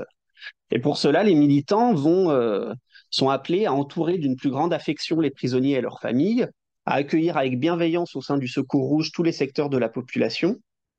Et en particulier, les militants communistes sont, au nom de cet esprit de Croix-Rouge, invités à tendre la main, notamment vers les chrétiens, et à leur faire une plus grande place au sein de l'organisation. Comme l'explique Jean Chauvet, donc l'un des 3 secrétaires nationaux du Secours rouge, l'adversaire d'hier est notre ami d'aujourd'hui, et le Secours rouge doit proposer un cadre uniquement dévolu à la solidarité, duquel doit être écartée la controverse politique. Il s'agit de faire place, je cite Jean Chauvet, à tous ceux dont les sentiments sont sensibles à la souffrance humaine, et ce, quelle que soit leur opinion politique. Donc dès lors, après avoir opéré une telle mutation idéologique et organisationnelle, le changement de nom de la section française du Secours rouge est proposé en 1936. Le Secours rouge devient le Secours populaire de France. Le Secours populaire va élargir peu à peu son champ d'intervention. Il va alors se réclamer ouvertement de la Croix-Rouge du peuple, en envisageant non seulement de porter secours, comme par le passé, aux victimes du fascisme et de la répression, mais aussi désormais aux victimes d'injustice sociale et de calamités naturelles. Et donc, en mêlant dans son action des dimensions humanistes et sociales, le Secours populaire fait alors sienne la maxime «tout ce qui est humain est nôtre», qui sera bientôt érigée en devise de l'association. Donc c'est à ce moment-là que le Secours populaire devient une véritable organisation de masse, qui revendique jusqu'à 180 000 adhérents en 1938, mais qui va échouer toutefois à réunir sous une même bannière l'ensemble des autres organismes de solidarité en activité, à l'instar de la Ligue des droits de l'homme qui va refuser la fusion proposée par le Secours populaire. Mais cela n'empêche pas les dirigeants du Secours populaire de continuer à vouloir construire cette fameuse Croix-Rouge populaire, ou cette Croix-Rouge du peuple, qui va être rappelée très régulièrement dans les discours et dans la propagande. Mais face à la dégradation de la situation internationale, le Secours rouge puis le Secours populaire vont expérimenter à partir des années 30, du milieu des années 30, des pratiques de type nouveau, le Secours populaire va qualifier lui-même d'humanitaire. Et dans cette perspective, la démarche d'ouverture et d'élargissement qu'il adopte va ouvrir la voie à des collaborations avec des organismes humanitaires comme la Croix-Rouge. Lors de l'invasion en 1935 de l'Éthiopie par les troupes italiennes, par exemple, le Secours rouge va organiser pour la première fois depuis sa fondation une initiative transnationale à vocation humanitaire sur un terrain de guerre extérieur, puisque quelques jours seulement après le déclenchement de la guerre par Mussolini, les sections françaises, italiennes, belges et suisses du Secours rouge lancent conjointement un appel pour générer un élan de solidarité mondiale avec le peuple éthiopien. Et il va proposer aux organisations ouvrières et aux associations humanitaires et philanthropiques d'organiser l'accueil des orphelins éthiopiens et de faire partir en Éthiopie du personnel soignant, des médicaments et du matériel sanitaire. Et donc, en répondant à l'appel de la section française du Secours rouge, un comité d'assistance aux victimes de la guerre en Éthiopie va être formé à Paris le 8 novembre 1935. Un comité qui va être composé d'une douzaine d'organisations de solidarité de diverses obédiences, avec par exemple des associations d'inspiration religieuse comme la Société des Amis Quakers, un comité qui va recevoir l'appui d'un certain nombre de personnalités du monde des sciences et de la culture, un comité qui sera dirigé par Madeleine Braun et qui décide de mener son action humanitaire au profit de la Croix-Rouge éthiopienne. Mais il va y avoir toutefois un absent notable dans ce comité, parmi ses membres, c'est celle de la Croix-Rouge française, qui va être sollicitée par le Secours rouge, mais qui refuse de rejoindre ce comité au nom de sa prétendue, encore une fois, neutralité. Alors au niveau local, ce qui est intéressant de voir, c'est que dans certaines communes, il va y avoir des collaborations effectives avec des organismes de la Croix-Rouge. Je prends l'exemple de Malakoff, où le comité local d'assistance aux victimes de la guerre en Éthiopie va réunir, outre le maire communiste de la ville, le secrétaire local du Secours rouge, le curé de la ville également, mais aussi une représentante du comité local de l'Union des femmes de France, qui est l'un des 3 organismes rattachés à la Croix-Rouge française. Donc cette campagne pour l'Éthiopie, elle prend d'abord la forme de vente de cartes postales et de collecte de fonds, puis va s'intensifier à partir de janvier 1936, après les bombardements de plusieurs ambulances de la Croix-Rouge qui se trouvent en Éthiopie. Et donc, ça va être l'occasion à nouveau d'une campagne en France du Secours rouge et des organisations qui composent ce comité d'assistance, de mener campagne contre la guerre fasciste aux Croix-Rouge. Et par exemple, le 9 janvier à Paris, un meeting est organisé par ce comité en soutien aux Croix-Rouges qui interviennent en Éthiopie. Et Madeleine Braun, donc la secrétaire du comité, va pointer du doigt l'inaction scandaleuse de la Croix-Rouge française, qui contraste avec l'appui apporté par une quinzaine d'autres sections nationales de la Croix-Rouge à leur homologue éthiopienne. Donc finalement, l'action de ce comité d'assistance aux victimes de la guerre en Éthiopie va aboutir à l'envoi d'un convoi humanitaire composé d'un infirmier, d'une tente hôpital et de matériel d'opération chirurgicale et de médicaments, qui va prendre la direction d'Addis Abeba en février 1936 et qui permet, au dire des militants communistes français, de, je cite, « suppléer la Croix-Rouge française défaillante ».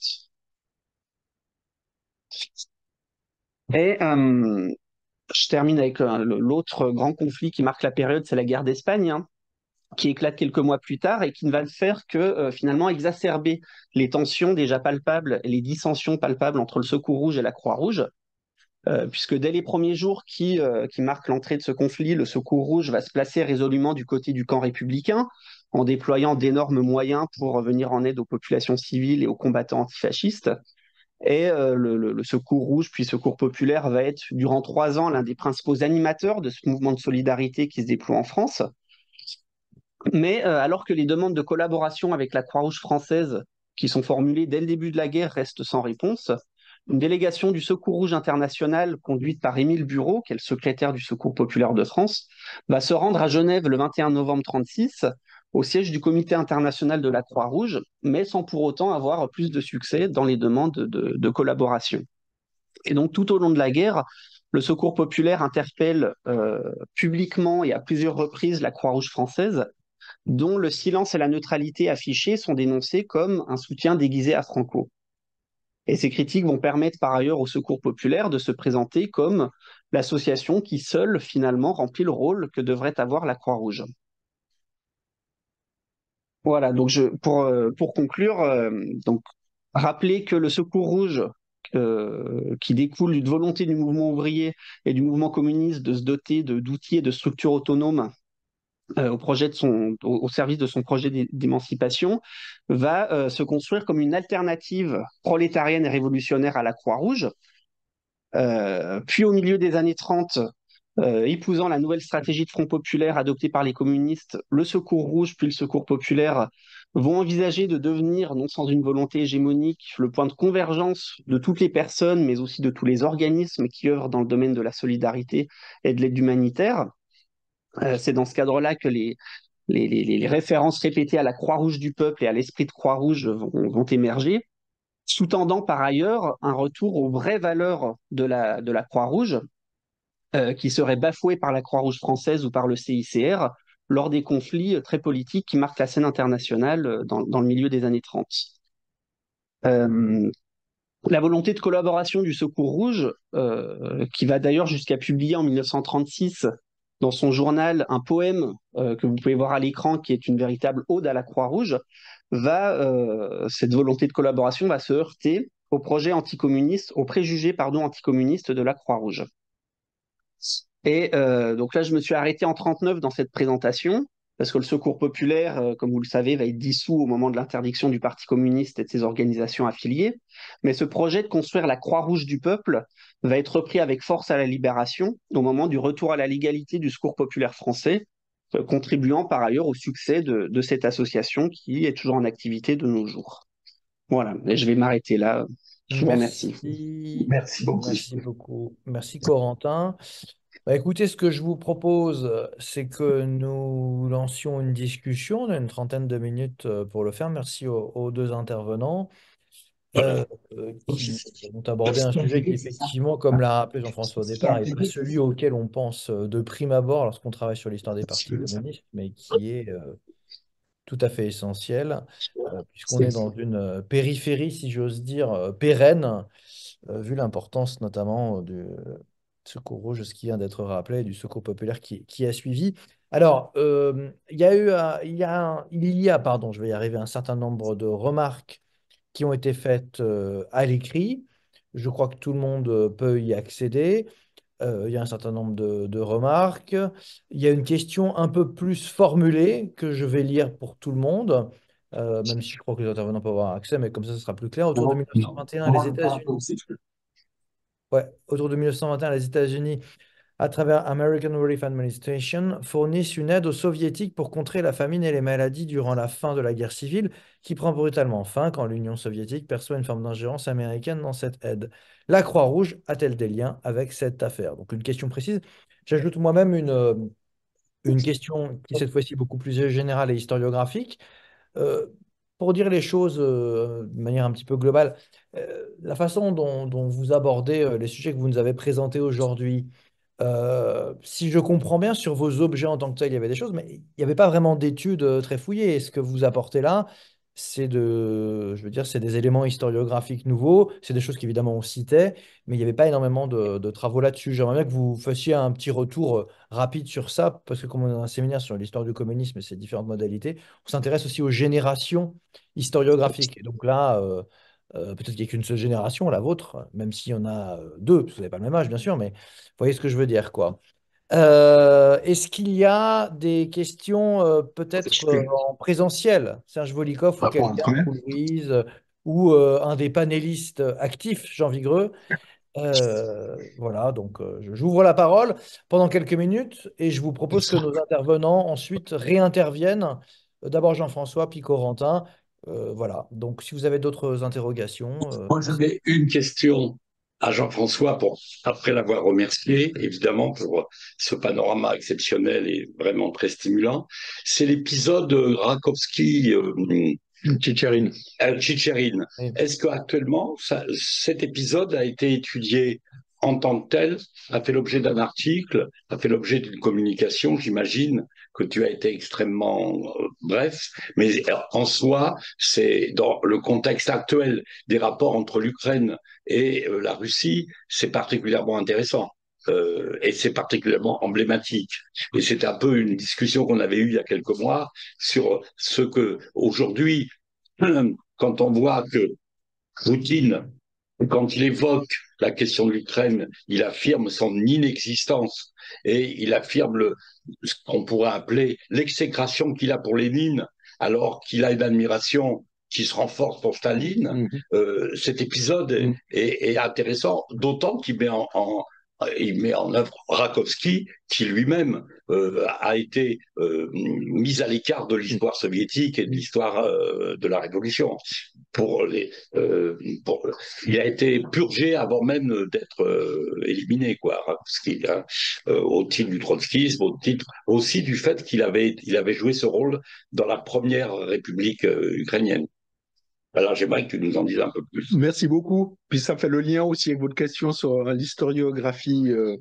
Merci. Parfait. Alors, quand tu m'as parlé, en fait, tu veux pas venir nous parler de ces questions des soviétiques, les bolcheviks, la question des nationalités. Je dis, les nationalités en tant que telles, je peux pas.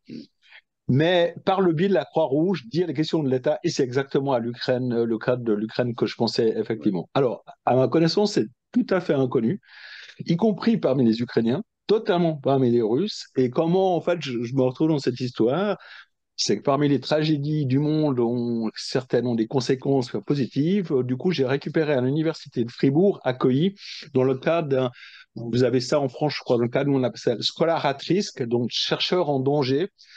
J'ai récupéré une chercheuse, une historienne ukrainienne de l'université de Kharkiv.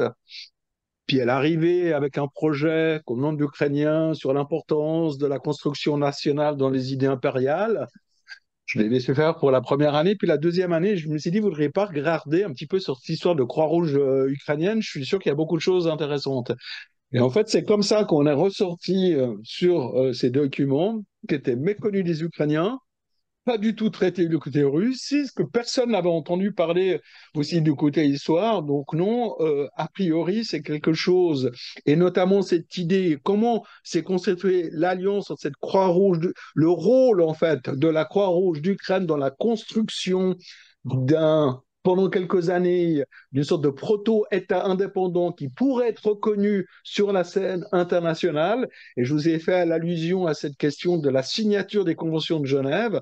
Donc, en fait, pour avoir cette validation d'un État reconnu légitimement, un traité international du type Convention de Genève eût été très génial. Et donc, effectivement, c'est exactement. Alors, c'est pas connu, mais ça va être publié, parce que du coup, il y a eu, dans le cadre du colloque qui s'est tenu la semaine passée à l'Université de Fribourg, intitulé La Croix face à l'étoile rouge, qui a rassemblé 25 contributeurs sur cette question des Croix-Rouges et des communistes. Il y a une chercheuse qui s'appelle Antonina Skidanova, chercheuse ukrainienne désormais à l'Université de Fribourg, et qui a traité en fait cette question justement des mutations de ces Croix-Rouges ukrainiennes, du contexte de la fondation de la Croix-Rouge d'Ukraine nationale liée à la Rada en mai 1918, qui suit ensuite la République nationale ukrainienne, puis la Croix-Rouge soviétique, son intégration en 1993, et surtout toutes les démarches, c'est très intéressant, toutes les tentatives effectuées par le gouvernement Rakovski pour obtenir une reconnaissance internationale de l'Ukraine à l'époque. Et en réalité, il faut le dire aux jeux, c'est aussi fascinant, un peu dur à entendre pour les Ukrainiens, mettons les Polonais, les Français, les Anglais, il n'y a personne qui a envie d'en entendre parler à l'époque. Hein. Et je rappelle que j'ai fait allusion que la création de la Ligue des Croix-Rouges se fait en 1919 pendant le cadre de la conférence de Paris. Qui c'est qui est censé représenter les Ukrainiens à la conférence de Paris? Ce sont les Polonais. Et ils arrivent avec une carte qui intègre largement l'Ukraine dans la proposition de territoire polonais. Donc on est pile, effectivement, de cette configuration. Juste un mot peut-être sur l'historiographie.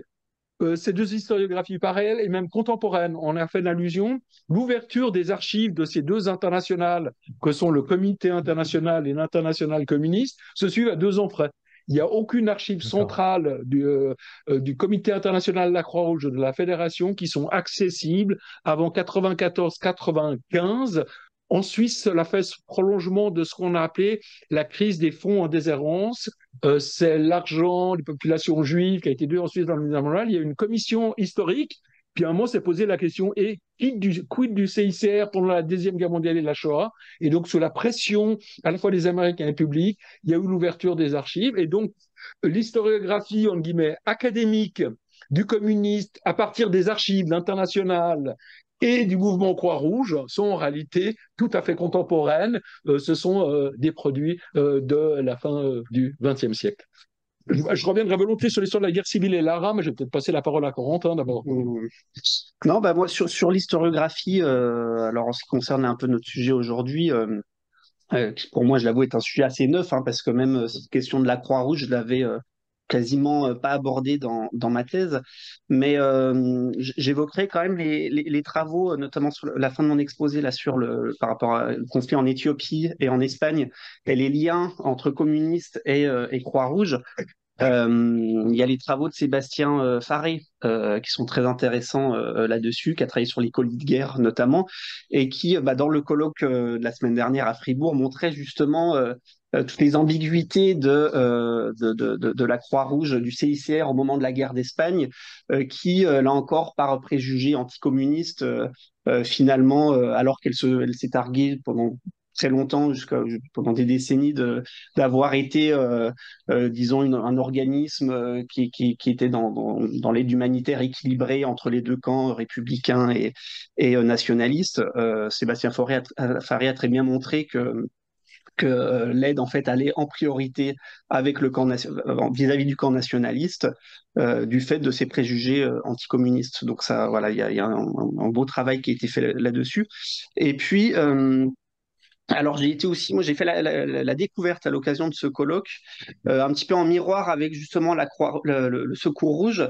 C'est la fameuse Croix-Rouge politique qui existait en Union soviétique, qui était dirigée par Peshkova, qui était donc l'épouse de Maxime Gorky, et qui a pu en fait, durant jusque dans les années 30, avoir animé un organisme de solidarité avec les prisonniers politiques en Union soviétique, en bénéficiant à la fois d'une sorte de tolérance, un petit peu de contrôle aussi.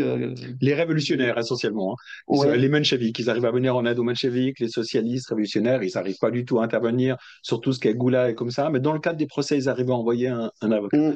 Et moi, c'était presque, si j'osais, une question que j'avais envie de poser à toi. Le terme Croix-Rouge politique, c'est pas sous-entendu des Croix-Rouges qui assument leur dimension politique, mais des Croix-Rouges qui visent les prisonniers politiques. Hein. Moi, il me semble qu'il y a de ça, hein, non, qu'il y a vraiment des questions, parce qu'il ne faut pas oublier, en réalité, le CICR, il aurait bien aimé s'occuper des détenus politiques. Les détenus politiques, du coup, la question, elle s'est posée en 1921 dans le cadre de la 10e conférence du Mouvement international de la Croix-Rouge. Détenus politiques, en réalité, c'est contexte de guerre civile. Et en fait, le CICR tente une extension, un élargissement du droit d'intervention des Croix-Rouges et de protection des victimes, y compris dans un contexte de guerre civile, donc détenus politiques. Parce que justement, dans le contexte des guerres civiles, ils disent, ah mais non, c'est pas des combattants, ce sont des politiques et tout ça. Mais ça échoue parce que la totalité des États comprennent que ce serait potentiellement une sorte de droit d'ingérence. Mais donc c'est intéressant, j'ai trouvé, c'est quand même différent. Je trouve parce qu'on dit des fois Secours ouvrier international, Croix-Rouge politique. Non, dans le premier sens du terme, notamment Peshkova et la Société bio-bolchevique, Croix-Rouge politique vise des Croix-Rouges dans la défense des prisonniers politiques. Hein. Pas qu'ils auraient une étiquette Croix-Rouge qui serait politisée, me semble-t-il. Tu vois ça aussi? Je suis assez d'accord. Ouais. Alors, Jean Dumas, tu reprends la parole, peut-être pour la Oui, suite. tout à fait. Est-ce que, puisqu'on a fait le tour un petit peu des questions, interrogations de première salve, est-ce qu'il y a d'autres remarques de la part du public? Alors, excusez-moi, je jongle en même temps avec les Il y avait questions-réponses. une question dans la salle, une D'accord, pardon, oui, présentielle. ça je vois pas. S'il y a une question dans Non, la non, salle, mais je allons-y. demande à monsieur de nous faire part de sa question. Oui, alors c'était dans les années 70, c'est passé en feuilleton dans l'Humanité, comment les révélations d'un général soviétique, justement, qui participait à l'offensive contre les nazis. Et à un moment, il est confronté à ce problème, euh, comment ça s'appelle, je ne sais pas si c'est la Croix-Rouge ou un autre organisme, mais effectivement, de participer à ce secours aux blessés et alors sa réflexion à ce général, c'est de dire mais je vais pas signer un accord avec les gens contre lesquels je me bats. Peut-être, Jean-François, Alors, paradoxal. François, aborder vas-y, oui, oui. le paradoxe de la reconstitution de la Croix-Rouge pendant la Seconde Guerre mondiale russe. Bon, on peut dire que dans un premier temps, il n'y a pas que les Soviétiques qui ont pensé ça, puisque je peux le rappeler, la fondation de la Ligue des Croix-Rouges en 1919, elle produit du refus des Croix-Rouges américaines, anglaises, françaises, italiennes, belges et japonaises de discuter avec les Croix-Rouges allemandes et autrichiennes. Et là, d'ailleurs, c'était une grosse erreur. À mon avis, c'est l'erreur qui a permis au comité international, je peux quand même dire que le comité international de Genève, en fait, c'est pas du tout un comité international, c'est même pas un comité suisse, c'est même pas un comité genevois, tous ces gens habitent dans la même rue, dans le même quartier. Donc ce comité terrier, statut international, et ce qui les sauve, à mon avis, c'est justement l'erreur d'avoir constitué une alliance des Croix-Rouges, une ligue qui, contre le principe de la Croix-Rouge de l'assistance à tous, fait ce qu'était la tradition des militaires. On va quand même pas signer des accords avec ceux qui sont en train de nous égorger. Et du coup, ça a permis au comité international, qui s'est trouvé un allié très favorable dans la présence de la Croix-Rouge soviétique, qui voyait tout de suite dire, eh mais non, la Croix-Rouge, soit si c'est universel, ça peut pas être que les vainqueurs.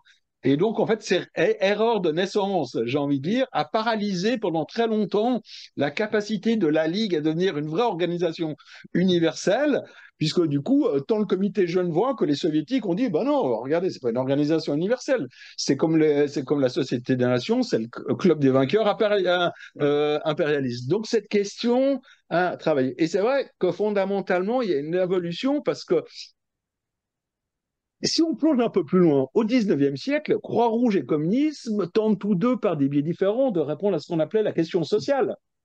Sauf qu'il y en a un qui veut atténuer la Croix-Rouge, civiliser la guerre, puis atténuer les stigmates de la pauvreté, puis l'autre, il veut libérer l'humanité de la guerre et des stigmates de l'humanité.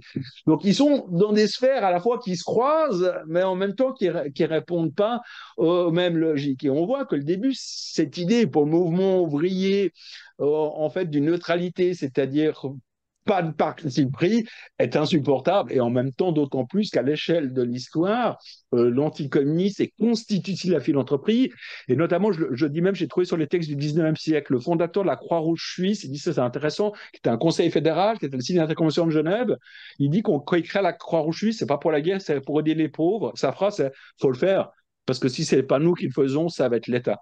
Donc, dans un premier temps, c'est l'étatisation. Et là, je fais le lien avec la question de Lara. En 1919, pourquoi les Américains ils diffusent beaucoup plus que la Croix-Rouge, des millions et des millions par Lara? On connaît tout ça, c'est parce que le communisme prospère sur la misère. Et il y a vraiment cette idée dans les organisations philanthropiques, et le fondateur de la Ligue, la Croix-Rouge américaine, Davison, qui était en fait, travaillait à la banque Morgan, donc c'était le grand capitaliste, et leur idée véritablement, si nous on ne fait pas le job, c'est les communistes ou l'État qui vont le faire. Donc il y a fondamentalement, même dans cette idée Croix-Rouge, l'idée, ça va sauver le système en le rendant supportable. C'est ce que vous disiez. Pourquoi dans les années 20, les communistes, ça atténue les luttes sociales et c'est pas un hasard si on voit ces convergences là, justement, dans ces questions de phase. Et donc, ça a été très long d'être capable de surmonter. Cette idée d'impartialité et de neutralité, en réalité, n'existe qu'au niveau des idées du comité international. La totalité des Croix-Rouges nationales sont en réalité largement alignées sur leurs propres concitoyens. On peut le voir tout à fait. Il y a non pas un croissant, mais l'étoile juive, croissant rouge, croissant palestinien. Ils ont les plus grandes peines, comme vous pouvez l'imaginer, à collaborer. Comment en tout cas la Croix-Rouge, c'est pas une Croix-Rouge, mais en similaire, israélienne n'est pas reconnue par le comité international de la Croix-Rouge. Pas la Croix-Rouge, que c'est l'étoile. Mais elle est pas. Ah bah si, elle a connu, c'est pas le comité international.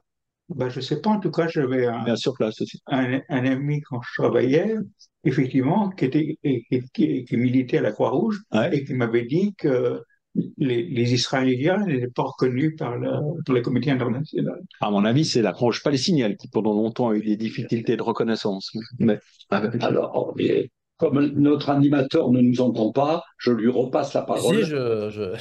je vous surveille, mais Je nous j'ai surveille. pas vu Très bien. j'ai pas vu d'autres questions en ligne pour l'instant.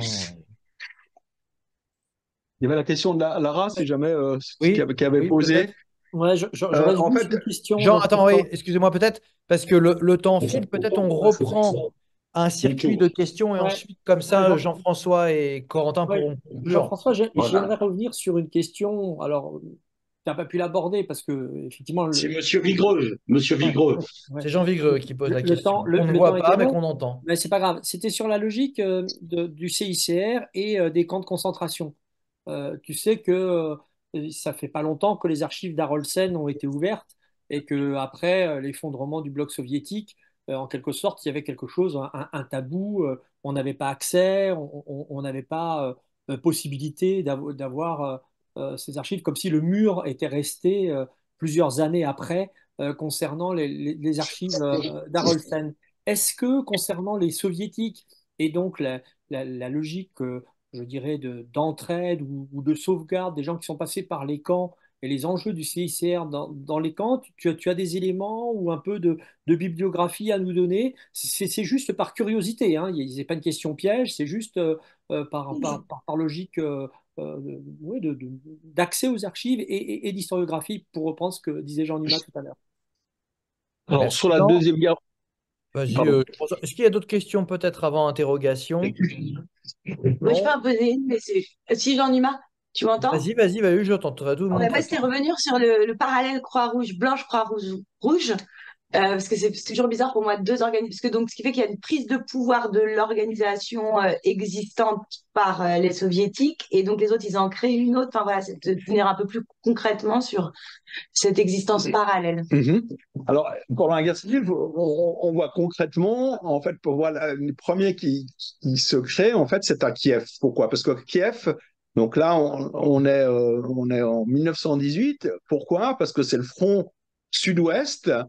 Et en fait, il y a plein de soldats qui reviennent du front. Et puis, donc, soit ceux qui veulent participer à la révolution au pouvoir, ben, ils rentrent à l'intérieur du territoire. Et puis, tous, ils savent quand même, ceux qui sont opposés au pouvoir soviétique, ils savent en fait que c'est constitué l'armée des volontaires dans le Nord-Caucase et l'armée des volontaires va avoir une base. Donc en fait, la situation est en fonction de la force politique qui occupe le territoire à un moment donné, les infrastructures, hôpitaux, bateaux, trains sanitaires, hein, pendant l'instrument principal des Croix-Rouges, quelle que soit l'orientation pendant la guerre civile, ce sont les trains, de la même façon que la guerre se fait le long des voies ferrées, tous les services sanitaires sont les voies, récupèrent le matin. Et par exemple, en Ukraine, en fait, pendant la guerre civile, il y a 14 changements de gouvernement, de régime. Bah, chaque fois, en fait, les hôpitaux, ils changent. les structures, tout ça. Et donc, en fait, ça dépend vraiment des circonstances. Là, ça se fait de façon extrêmement empirique.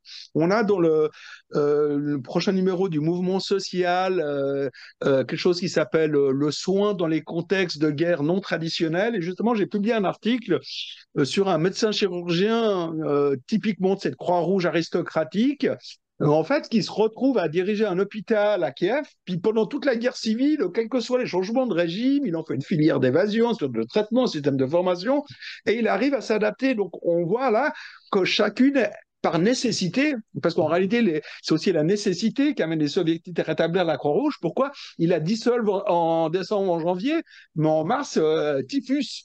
Oh, là, qui se baladent sur le pays. Donc, ils se retrouvent dans des situations, ils ont besoin de l'expérience, ils ont besoin de gens qui savent ce que c'est les centres des infections, ils ont besoin de gens qui savent ce que c'est faire la vaccination. Donc, comme avec les officiers. Exactement, exactement. Donc, ils sont vraiment de façon très concrète, en fait, chacune des structures combattantes, d'autant plus celles qui n'ont pas de base territoriale très ferme, comme les Blanches, comme l'armée du général Kolchak, ben, la Croix-Rouge, ça devient une sorte de substitut d'État pendant un moment donné. Et c'est très important pour obtenir de l'aide. Et puis, il faut se rendre bien. L'ennemi principal pendant la guerre civile, c'est pas le soldat, c'est le pouls qui le tue. Donc, c'est la phrase de Lénine, où la révolution tuera le pouls tuera la révolution, parce que le typhus. Donc, ils ont besoin de ces compétences professionnelles à un moment précis.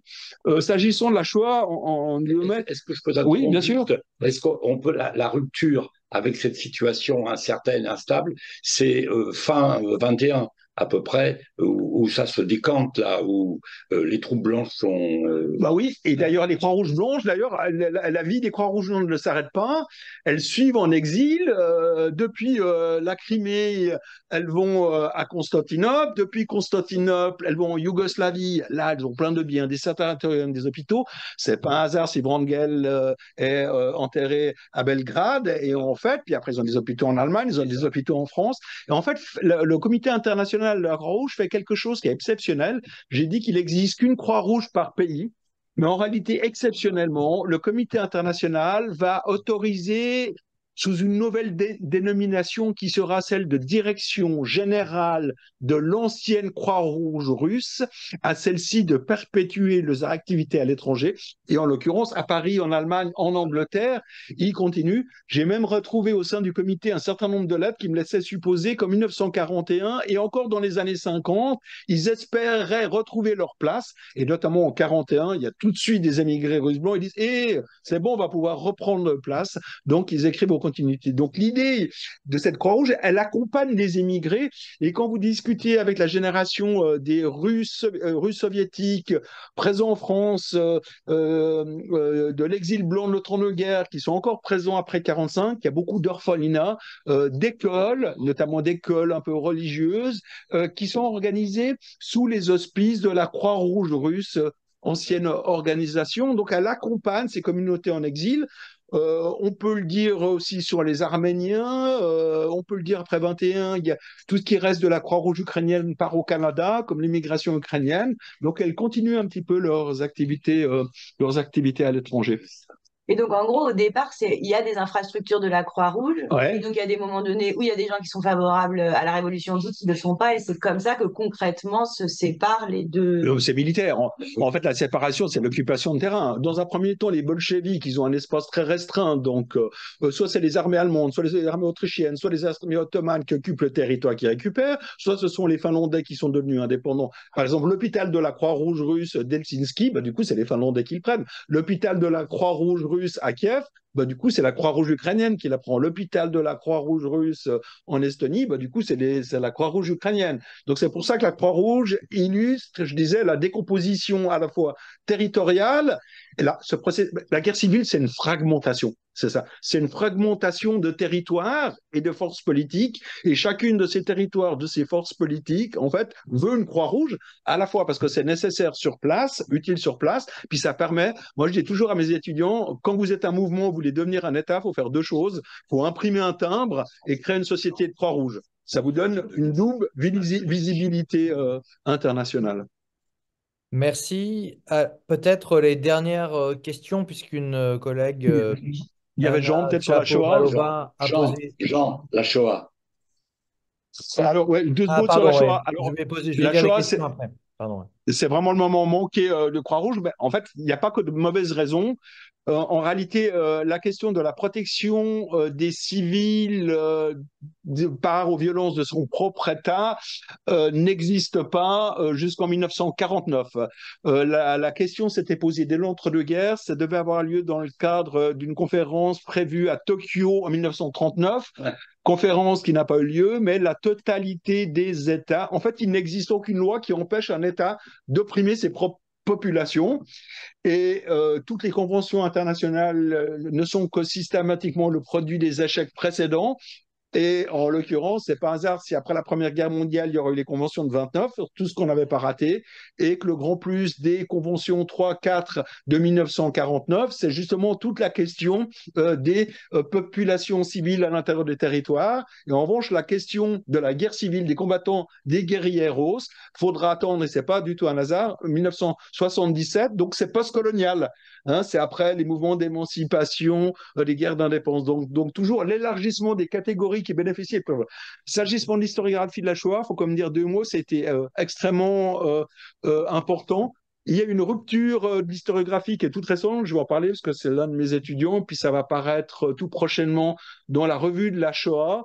Vous allez comprendre d'entrée par l'article, ça s'appelle le Comité international du CICR. La Shoah en Roumanie, pouvait-il faire moins? Pourquoi en Roumanie? Parce que pendant tout longtemps, toute l'historiographie, elle a porté sur ce que le CICR aurait pu faire dans l'espace du Troisième Reich. Et en réalité, on peut reposer tout ce qu'on veut au CICR. En réalité, vis-à-vis du Troisième Reich, il ne pouvait pas. Ça rentre, vraiment, il n'y avait pas de marge de manœuvre faisable. En revanche, et du coup, on en a déduit que, somme toute, le CICR avait maximum. Sauf, on fait un pas de côté, là, comme ils disent des fois un peu bêtement les historiens. Si on regarde la Shoah et le CICR, non plus depuis le Troisième Reich, mais depuis la Roumanie, pays qui a participé activement avec ce bel enthousiasme pogromiste, comme disaient les nazis en débarquant en Roumanie. Hein. C'est quand même le pays qui a exterminé 300 000 juifs, ses propres juifs, sans occupation des nazis, hein, spontanément, on pourrait dire comme ça. Mais en fait, en 1943, ils comprennent que c'est peut-être pas l'axe qui va gagner la guerre, ils se rendent compte qu'ils sont maîtrisés, puis ils disent que peut-être ce serait bien de pouvoir faire échapper notamment les juifs du royaume de Roumanie par opposition aux Juifs qui a été exterminés, notamment c'est les Roumains qui s'occupent entre guillemets, des Juifs d'Odessa. Et là, ce qu'on voit, c'est que du coup, le comité international n'a pas du tout envie d'en entendre parler.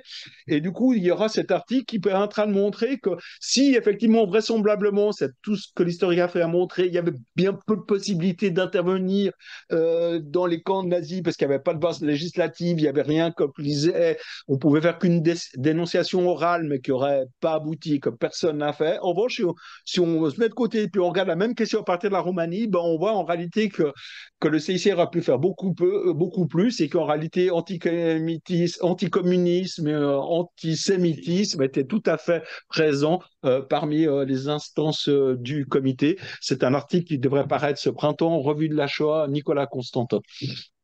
Merci beaucoup pour ces précisions sur un sujet si important. Peut-être comme dernière question, puisque le temps tourne, par écrit ont été transmises une série de questions que je vais lire de Anna Chapovalova. Donc merci pour cette présentation. J'aurais quelques questions. Si l'histoire de la CR russe soviétique cristallise les mutations de l'État et de ses politiques, y a-t-il également des décalages, à l'instar de cet exemple du maintien des traités internationaux, ce qui constituait l'exception à la pratique bolchevique post-révolutionnaire? 2. Y avait-il des articulations dans la période de l'entre-deux-guerres dans les débats autour des prisonniers politiques entre d'une part le Secours Rouge ou d'autres organisations affiliés à la MOPR et les répressions au sein de l'URSS, il me semble qu'il y a eu des juristes allemands qui participaient à la fois dans l'activité de Rote-Hilfe et dans les campagnes de mobilisation en Allemagne autour des procès staliniens pour l'exemple, entre guillemets, de la fin des années 20. Merci. Et une dernière question sur l'historiographie. Dans les travaux des années 70, donc 1900, 70-80, que je n'ai pas pu consulter, notamment dans les ouvrages des auteurs allemands, mais peut-être ailleurs aussi, savez-vous s'il y a déjà une discussion sur l'articulation CR/communisme? Merci. Voilà. Non, moi, c'est comme je l'ai dit, moi, si j'ai bien entendu la question, à mon avis, c'est la seule exception, c'est-à-dire dans ce qu'on appelle le principe d'un droit international de discontinuité dans le principe d'application des traités. À ma connaissance, l'État soviétique, la République soviétique ne reconnaît aucun traité, sauf, donc c'est pour ça que ça me semblait intéressant, euh, c'est à ma connaissance la seule exception jusqu'à l'insertion, jusqu'au début des années 20, non? Je vois pas d'autres exemples, justement, d'institutions à la fois qui a survécu sous sa même étiquette, parce qu'il y a des institutions qui ont survécu, mais pas sous la même étiquette, et le même statut, et la même insertion, et sur la base des mêmes conventions internationales. Non, j'en vois pas. Sur l'articulation donc entre les activités de lutte contre la répression par le Secours Rouge dans les pays, disons, capitalistes, et puis la question de la répression politique en URSS, la position du Secours Rouge, elle est très simple, en fait. C'est que il lutte contre la répression dans tous ces pays dits capitalistes, et en URSS, par contre, c'est la défense du système juridique, du système carcéral qui est en place, avec des brochures qui sortent sur les prisons soviétiques, comme, pour montrer que c'est des modèles d'univers carcéral, etc. Et c'est vraiment la défense du modèle soviétique contre les régimes capitalistes et impérialistes qui est mise en avant. Écoutez, merci beaucoup pour ces précisions suite à vos interventions qui ont donc été à la fois très intéressantes puis qui ont suscité une série de débats.